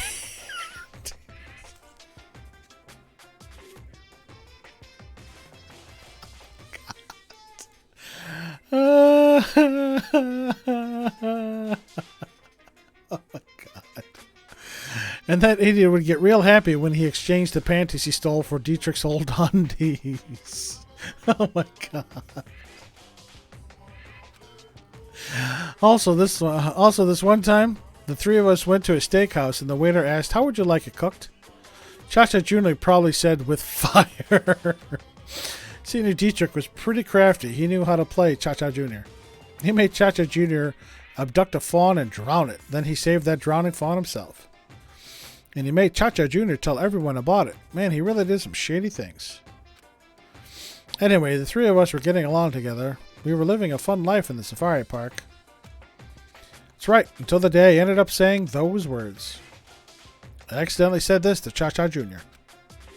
Foxes are squirrels. Foxes are squirrels' natural enemies. The next day, I stumbled across what was left of Dietrich Sr. He had been eaten. Good thing I immediately tattled to a male employee so he could put down Cha-Cha Jr. with a hunting rifle. Wow. Even now, I regret saying what I said back then. what the hell? Gee, squirrels have it rough. They have so many natural enemies. Unreal. Oh, 6 a.m. We survived another night in Freddy Fazbear's Fright. Ahem! Hope's Peak Academy School Trip Executive Committee has an announcement to make. Good morning, everyone! Looks like today is gonna be another perfect tropical day! Now then, let's show some enthusiasm and make sure to give it our all today! No, I don't think so. I'm going to wrap it up shortly here and go eat. Pretty sure everyone's starting to meet up. For now, I should head over to the restaurant. Yep. I'm missing 2 Monokumas. I'm missing 1 from... Since I've come this far, I'm going to collect them all. Yeah. I had auto on still there. Yeah, I'm missing 1 from this island and 1 from the 5th island. Yeah. But this is where I'm going to leave it for today.